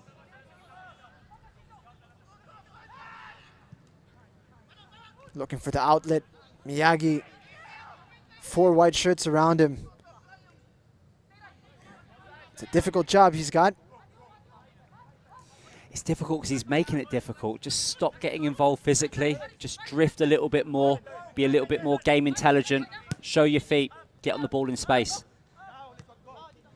All the time that, in the final third, they can't bounce the ball back into their centre mid. Stallions are going to keep regaining possession, building in confidence. And I'll say at the moment, Stallion looked like the favourites to score a goal. And here comes Placito. Brushes off Gadia. Is taken down by Cañas, but it's a chance from distance. Accuracy lacking from Jowar and Bedia. Fantastic build-up play. Placito just showing his playmaking skills, getting involved. Good tidy feet. I want to know how Placito ended up on the floor. Give that man a medal. Substitution now for Cebu as we welcome into the match Ralph Allen Dabao III. Checks into the match for Kintaro Miyagi, who seems to have emptied his gas tank up front. Going to be interesting to see how they adjust things, as Miyagi, of course, is a striker and Dabao is a defender. Substitution for Dynamic Herb Cebu FC. Number 9, Kintaro Miyagi, replaced by number 30, Charles Dabao III. Looks as if they are squeezing Sendra further up the field.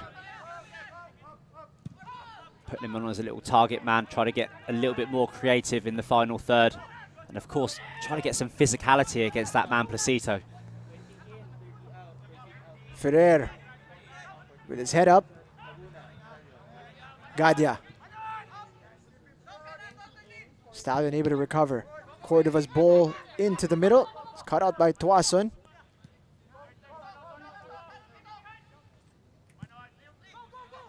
Ferrer playing in a more inside position. He's looking to spread it out wide to Patalanghog, who has been pushed forward.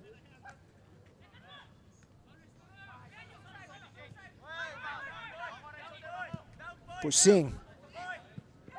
Switching the play for Yannick Tuason, but it's a tough one to control. Yeah, selection of pass, just could have rolled that into the path of Yannick Tuason then. He had already peeled away into space. And Stallion's now just slowly starting to run out of time.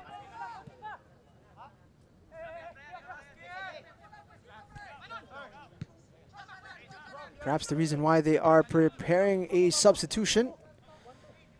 They're going to be bringing on Kim Sung-min for a few minutes. See if they can snatch a winner here with 7 minutes remaining.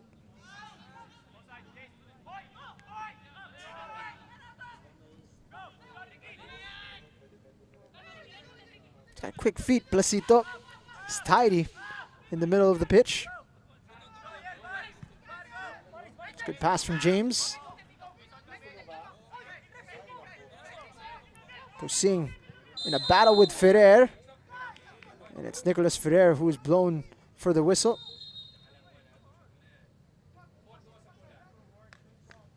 And the substitute, or rather, it's Pusing who is needing a bit of treatment here, just as he is to be substituted. Let's have a look at it.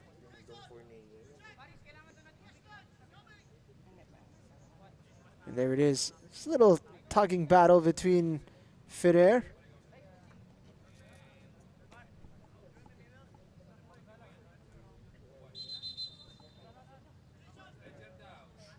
It's going to be a stretcher needed here for David Franz Pusing, known to many as Ding Dong for Nea.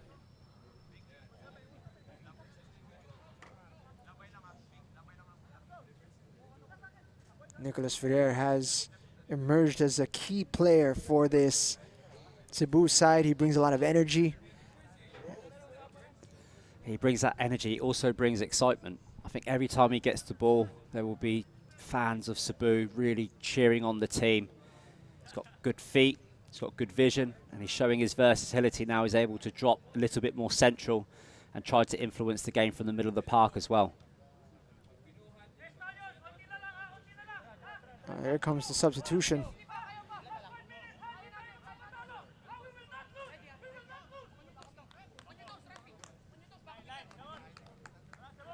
Gut check time, 5 minutes to go as Kim Sung-bin makes his way into the match. Veteran Substitution of for Stallion Laguna real FC. quality here for Number Stallion. 14, David Fornea, replaced by number 20. But you wonder Sung-min how Kim. fit he is for this match. But also, is he going onto the pitch to take a penalty? You know, is Coach Ernieras thinking, you know, 4 or 5 minutes into the future, trying to get a bit more experience onto the field, just so you've got that cool, calm and collected head to take a penalty. Goalkeeper-wise, I'm not sure who would have the advantage, to be honest with you. I think both goalkeepers haven't done anything wrong all game. Neither have been too busy.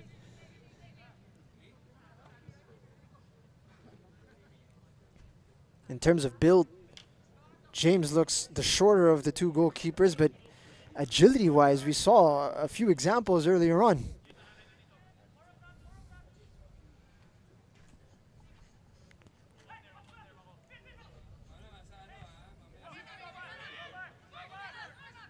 First touch for the substitute. Tidy one from Kim. Barley bypassing the midfield, and that's too hot to handle. Brian Ibanez unable to take it under control.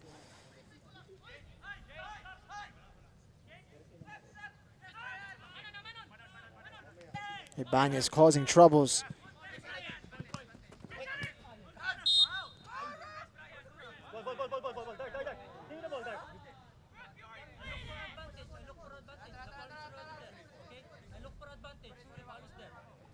Pineda explaining his decision. Gave a bit of an advantage after Cañas was bundled over.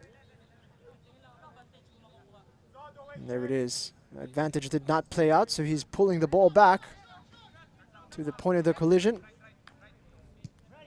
It's good to see an official explaining his decision. Yep, and of course the referees are advised to count to 3 seconds just to see how things play out, and if the team who had possession do not find themselves in possession of the ball, then of course he can bring it back to the original infringement. Half cleared. Saldivar, everything in his power to keep that alive. And the cross just rather rushed.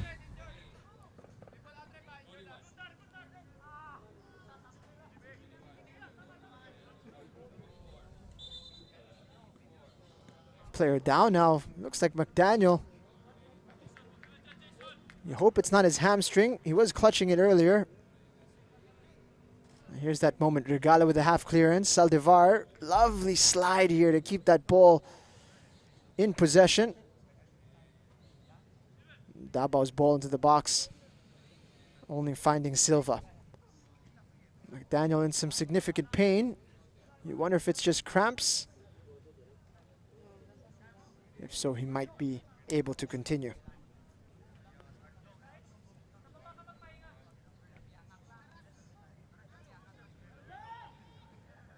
Time running out here for Cebu to find their first goal in professional football,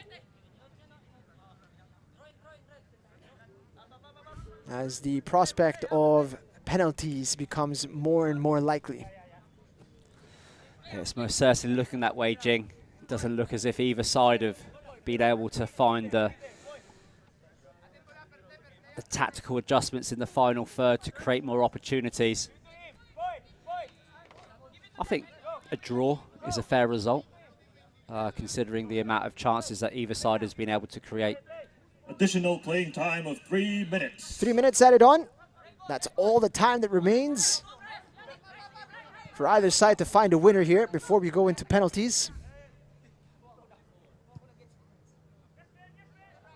It's been sort of the story of Cebu's campaign so far. Keeping it tight has been the name of the game. However, the challenge of finding the back of the net is the next step that they need to overcome. I mean, for a team that's making their debut season, their debut appearance in the Cup, I mean, they're going to go back to Cebu proud, whether or not they win or lose this game, should it go into penalties. Positives are, kept every game tight. You know, they've obviously got the right work ethic to compete at this level. I think possession-wise, they've progressed as each game has gone. And now, as you said, it's just going to be about creating that final chance, you know, and converting and scoring that first goal. Of course, we talked a little bit about these two sides using this match as sort of a gauge for how they'll approach next season, which is set to begin early in 2022. If you're Coach Ernie Nieras, what information are you taking away from this campaign, Darren? I think there were players that were missed today. I think Placito was missed, I think Kim was missed, and of course C was missed. And perhaps in the middle of the park, they need to address a few things. Maybe personnel, but might just be confidence in about getting people fitter and match sharp. But really it's just the middle of the park. I think elsewhere Stallions look good, just need to get a good balance going forwards. And then of course just get more sessions in together, more friendlies, building up into the league. And I think Stallions will be able to pick up points in the league. So a bit of work to do in the off-season for Coach Ernie Nieras. Has been desperate to bridge the gap into AFC competition. He'll be made to wait just a little bit longer. But if you compare it to their last campaign, this is so much better from Stallions. I think it was a disappointing campaign last year, and Coach Ernie was, you know, humble about it, and he spoke about how Stallions need to do better, and they've come back a much better outfit, much deeper, well prepared, and now it's just about making those little adjustments just to produce the team that he knows that he can produce. Last roll of the dice here for Stallion. And Tassi able to get a foot in. It has to be the last play now.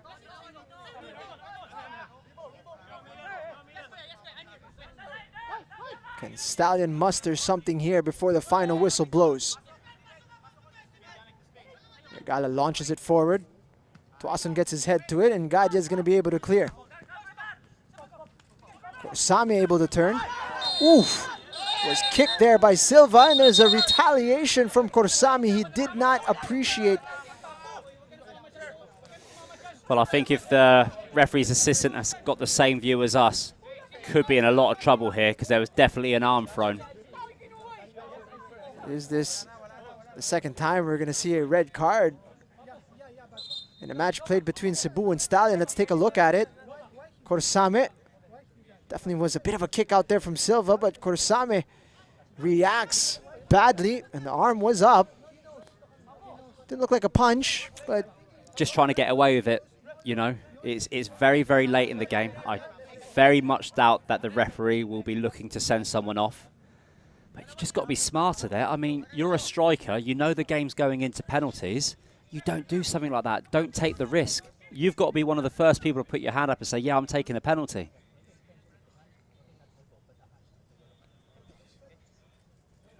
Just a yellow card given. If I can read the body language of Mick John Pineda correctly, he said the arm made contact, not necessarily the fist.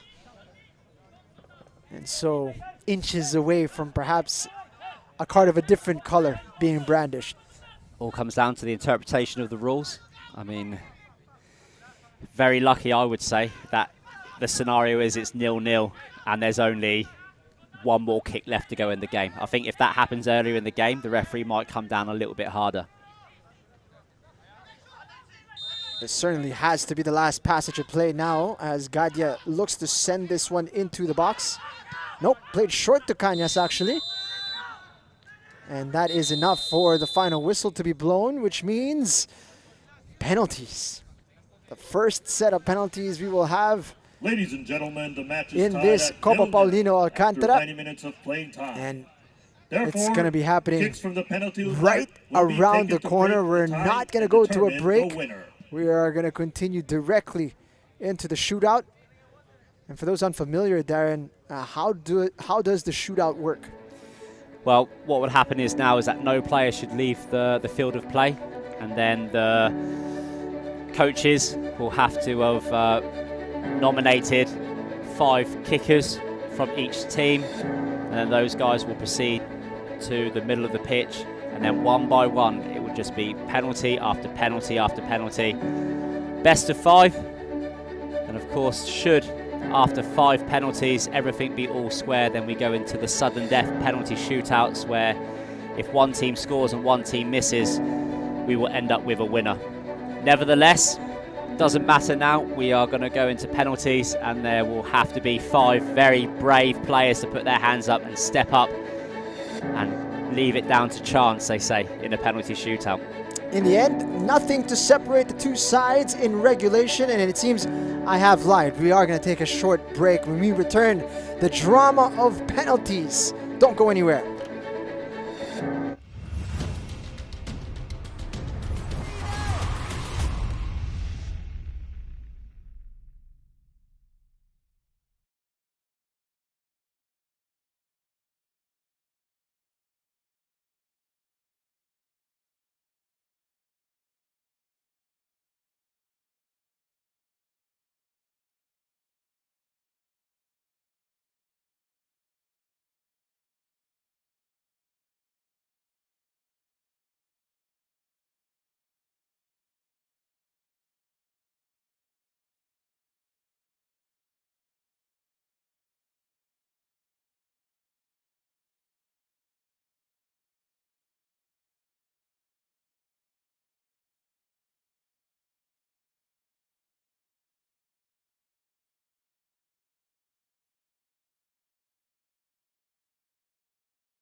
Settle in and get comfortable. We are in the midst of an eclipse here at the PFF National Football Center in Carmona, Cavite, about to witness our first set of penalties for this campaign. End of regulation, 0-0 between Stallion and Dynamic Herb Cebu. It was a highly contested affair, but at the end of the day, the only way we're going to see a winner is to test the nerve of 5 players on each side. And a set of players that are able to handle the pressure better will walk away with 3rd place in the 2021 Copa Paulino Alcantara. Yeah, and if anyone during that little break was trying to guess the 5 penalty takers from each side, you're more than welcome to message me on Facebook, send them in, and let's see how close you were with me and Jing. He's one we expected. Daniel Gadia has really emerged as one of the leaders of this Cebu side, and there's no surprise that he's going to come out and take the first one and try to set the tone for his side.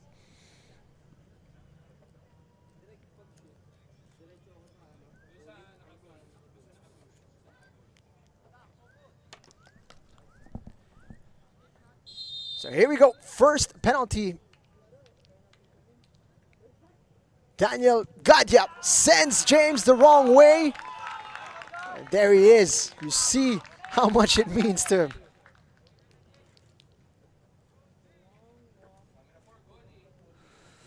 Well, you could argue that that is Cebu's very first goal at this level. I'm sure that Cebu will come back and want to score one in open play, but just the emotion there from Gadia, that's exactly what he's about. He's an emotional player. He works really, really hard, and he's obviously been working hard on his penalties. That's a fantastic way to start a penalty shootout. Put the goalkeeper the wrong way. And you always want to be first in a penalty shootout. Apply the pressure on the opposition. And now Gabriel Silva has something to think about as he looks to breach the goal of Ace Villanueva.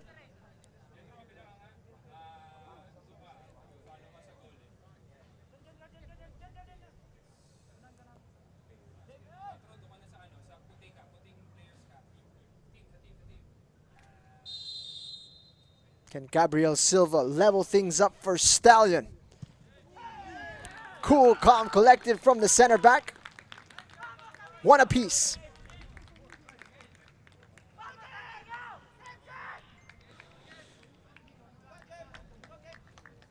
Let's put this into perspective. This is Stallion's centre back, just jogging up and straight down the middle. No doubt Ricky Sender was going to be amongst the 5. Perhaps the most talented of all the players on this roster of Cebu. The Argentinian looking to restore the advantage for Dynamic Herb. Taken with power and precision as well. Ricky Sendra puts Cebu back in front.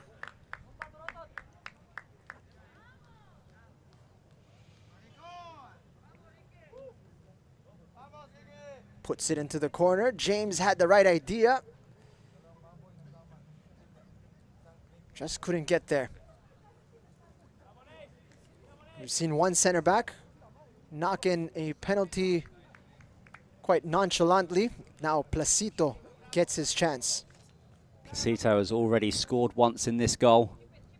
I'm sure he's going to want to see that net bulge again. He's impressed us with his technique. Can he make it count here? And it's again to the right of Ace Villanueva.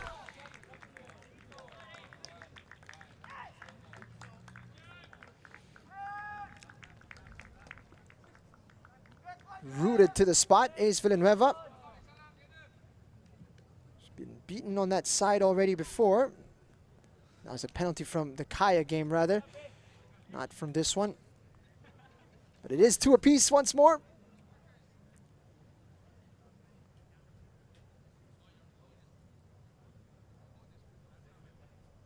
And we've got Dabao. Not one of the ones that we predicted would take a kick. Charles Ralph Alan Dabao III for Cebu. Rolled in confidently. Obviously a penalty taker. He's done that before. Excellent penalty.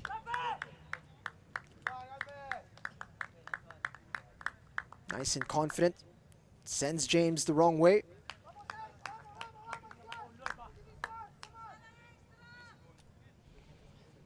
We're 3 for 3 so far with Stallion, as Kim strolls over to the spot.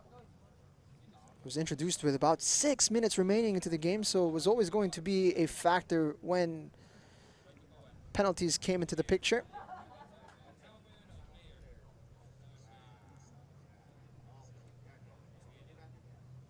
Kim Sung-min. Can he level things up once more for Stallion?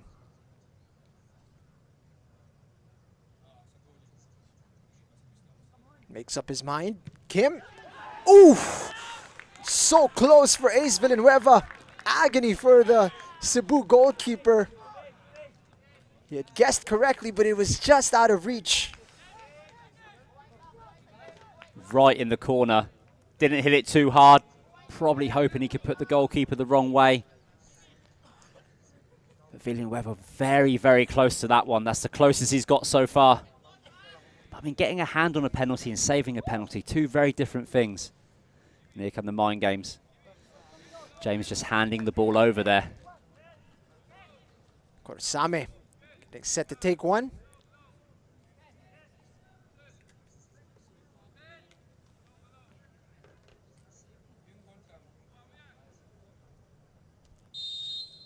Roberto Corsame Jr. for Cebu, and that's saved! James handing the advantage to Stallion. Yeah, it's one of those penalties where he's kind of almost slowed down a little bit before he's taken it, and the goalkeeper's already guessed the way. There's two ways of taking a penalty. I mean, one is trying to put the goalkeeper the wrong way, and the other is just making sure you hit the corners. And I think in that situation, caught maybe in two minds. Did neither of the two. It's a fantastic save, take nothing away from the goalkeeper. Although he's a little bit off his line.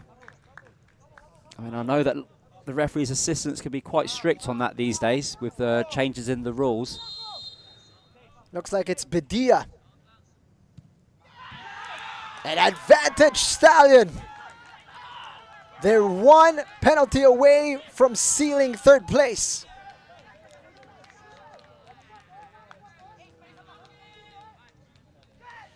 This one from Wako Cañas to keep Cebu alive. Yeah, big responsibility now falls on Cañas. After seeing this fly into the back of the net. Excellent penalty. Just putting the goalkeeper the wrong way. Nice little body shape. Opened up at the last minute just to put it the other side of the goalkeeper. And now Cañas has got to score. If he misses, Cebu come fourth and Stallions win third place.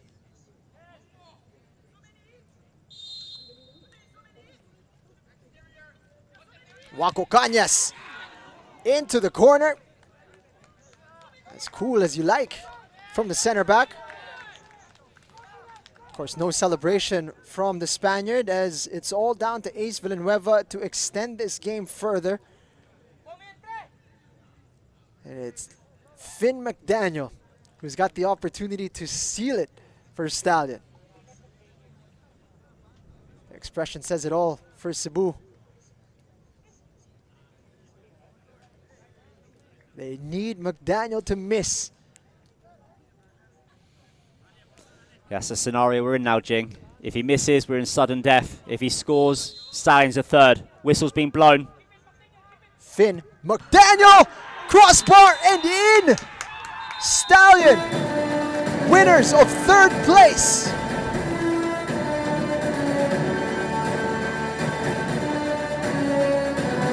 Celebrations begin for Stallion Laguna FC. Cebu battled hard. They certainly made their presence felt in this competition, but they walk away in fourth place, Darren. Dynamic Herb Well, Cebu my heart FC was in my 4. mouth for a second there. It looked as if it was going to hit the crossbar, hit the ground and come back out. 2. He's going to say it's the perfect penalty, but I'm sure even he was a little bit nervous there, McDaniel. Nothing the goalkeeper can do about that. Saw the reaction from Tuaso in a brief moment of agony as it hit the crossbar. And Korosame is going to be a disappointed man as he was the one who missed the penalty for Cebu. We kindly remind you to wear your face mask. We have a new player in the top flight of Philippine football. Cebu are going to be a force to be reckoned with come the league. And Stallion are going to be happy that they have maintained the hierarchy in the world of Philippine club football. They finished third in this edition of the Cup. Well, maintaining it for now. You can see that it was just one penalty, the difference between these two sides on their second outing. And of course, Cebu will take this as part of their learning process. They should hold their heads up high. They've been a real contributing factor, not just in this game, but in the other two games that they featured in, remembering that they took Kaya all the way to the end as well. And of course it had to be the dreaded penalty shootout to separate these two sides this night. There were some good penalties from either side, and it was McDaniel who just managed to just graze it off the crossbar in a kind of fashion to show that Stallions are still a team to beat. If that goes in, you're the best penalty taker out there, but if you miss that, I mean, wow. So Stallion Laguna FC successfully able to exercise some of the demons and disappointments of last year. They finished third and will enter into 2022 on a high. And coming up next, it's the big one for all the marbles between the Azcals development team and Kaya FC Iloilo. It is the final of the 2021 Copa Paulino Alcantara. Definitely stick around for this one. It's going to be a fun match for everybody involved. For my partner Darren Hartman, my name is Jing Hamlang. Thank you all for watching the battle for third, and we'll see you for the final.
But it's a win. I mean, it's a lose for us. I mean, we'll just accept it.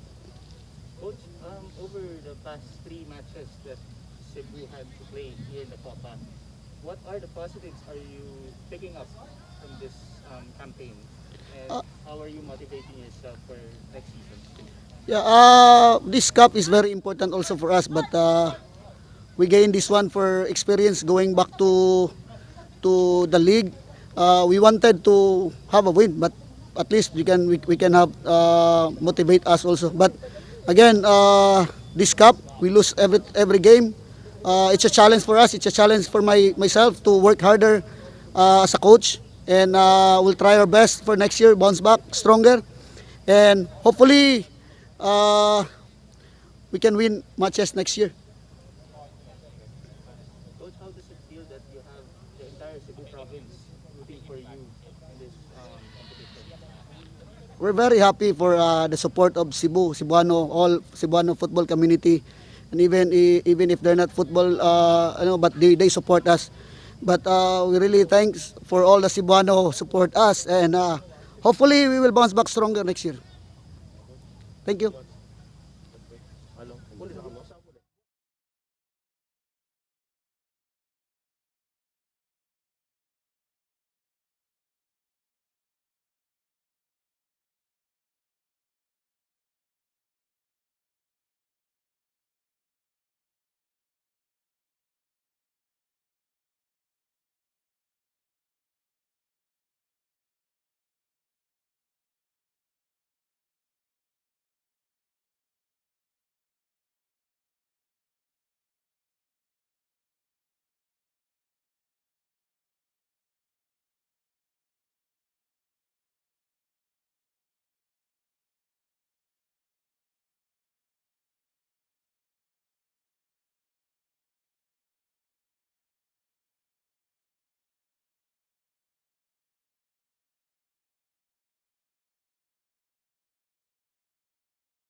Started over Tyson Pipito and now you signed in the penalty shootout 5-4 win against Cebu. Your reaction dito sa achievement? It's just it's just so very happy from us, from me, myself, and the team. We worked hard for this, even though we lost in the semifinals. We di talaga namin gusto na we go down with a lose. So coming in this match, we wanted a win. We wanted to end up in a high, and just starting in this very important match, it just shows how the coaching staff trust me to stand between the sticks, and then just had to do what I had to do. What was going through your mind during the shootout? No match going there, then went to the shootout. How was the pressure for you between the sticks? Actually, there's no pressure from me kasi I've been dealing penalties all my life as a goalkeeper. So I just go there, I just do what I do. And then, kasi I really don't want pressure to go inside me, because when pressure goes inside me, I break. So I just want to keep it fun, and very happy that we get the result. Overall assessment with your team for this season, how was the camaraderie? How are you in unison with this whole campaign? We've been training the past few months, and kahit it was a short period because there's a lot of lockdowns, ang daming mga trainings na na-cancel, so we didn't really have time to bond, but I'm very happy na we got to get that strong teammate bond, even though there's a lot of days na hindi kami nagkasama, mga ganon. And it's just really all up to the team spirit, and yeah, yun lang. Thank you.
congratulations to Thank you, Stallion. thank you, Third thank you. place, Yeah. Copa Paulino Alcantara. Your thoughts on this match that had to go to penalties Yeah. or outcomes? Well, congratulations first to Cebu, being first timer in the league. They did really well, and I hope this will continue as a tradition between Stallions and Cebu, where we give you a lot of good games all the time. Both sides played really hard, and I think you saw it.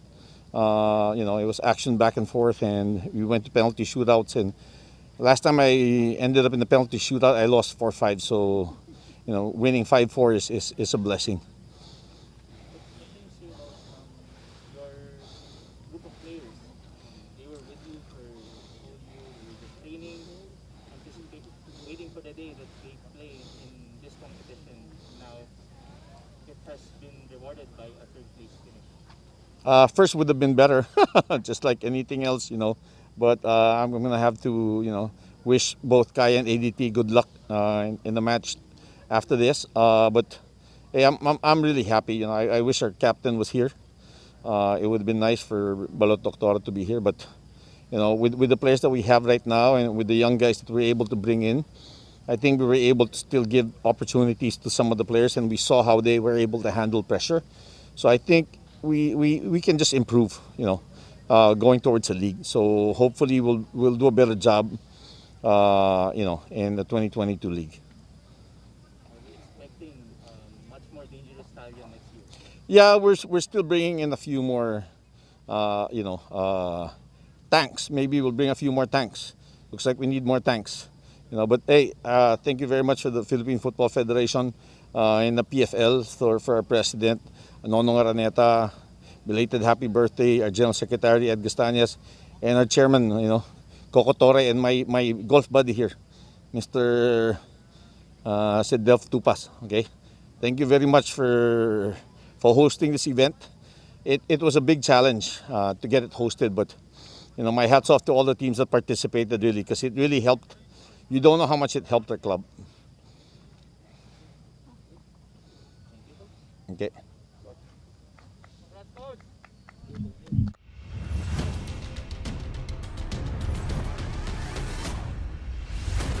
There's an opportunity here, and we've got our first goal of the match.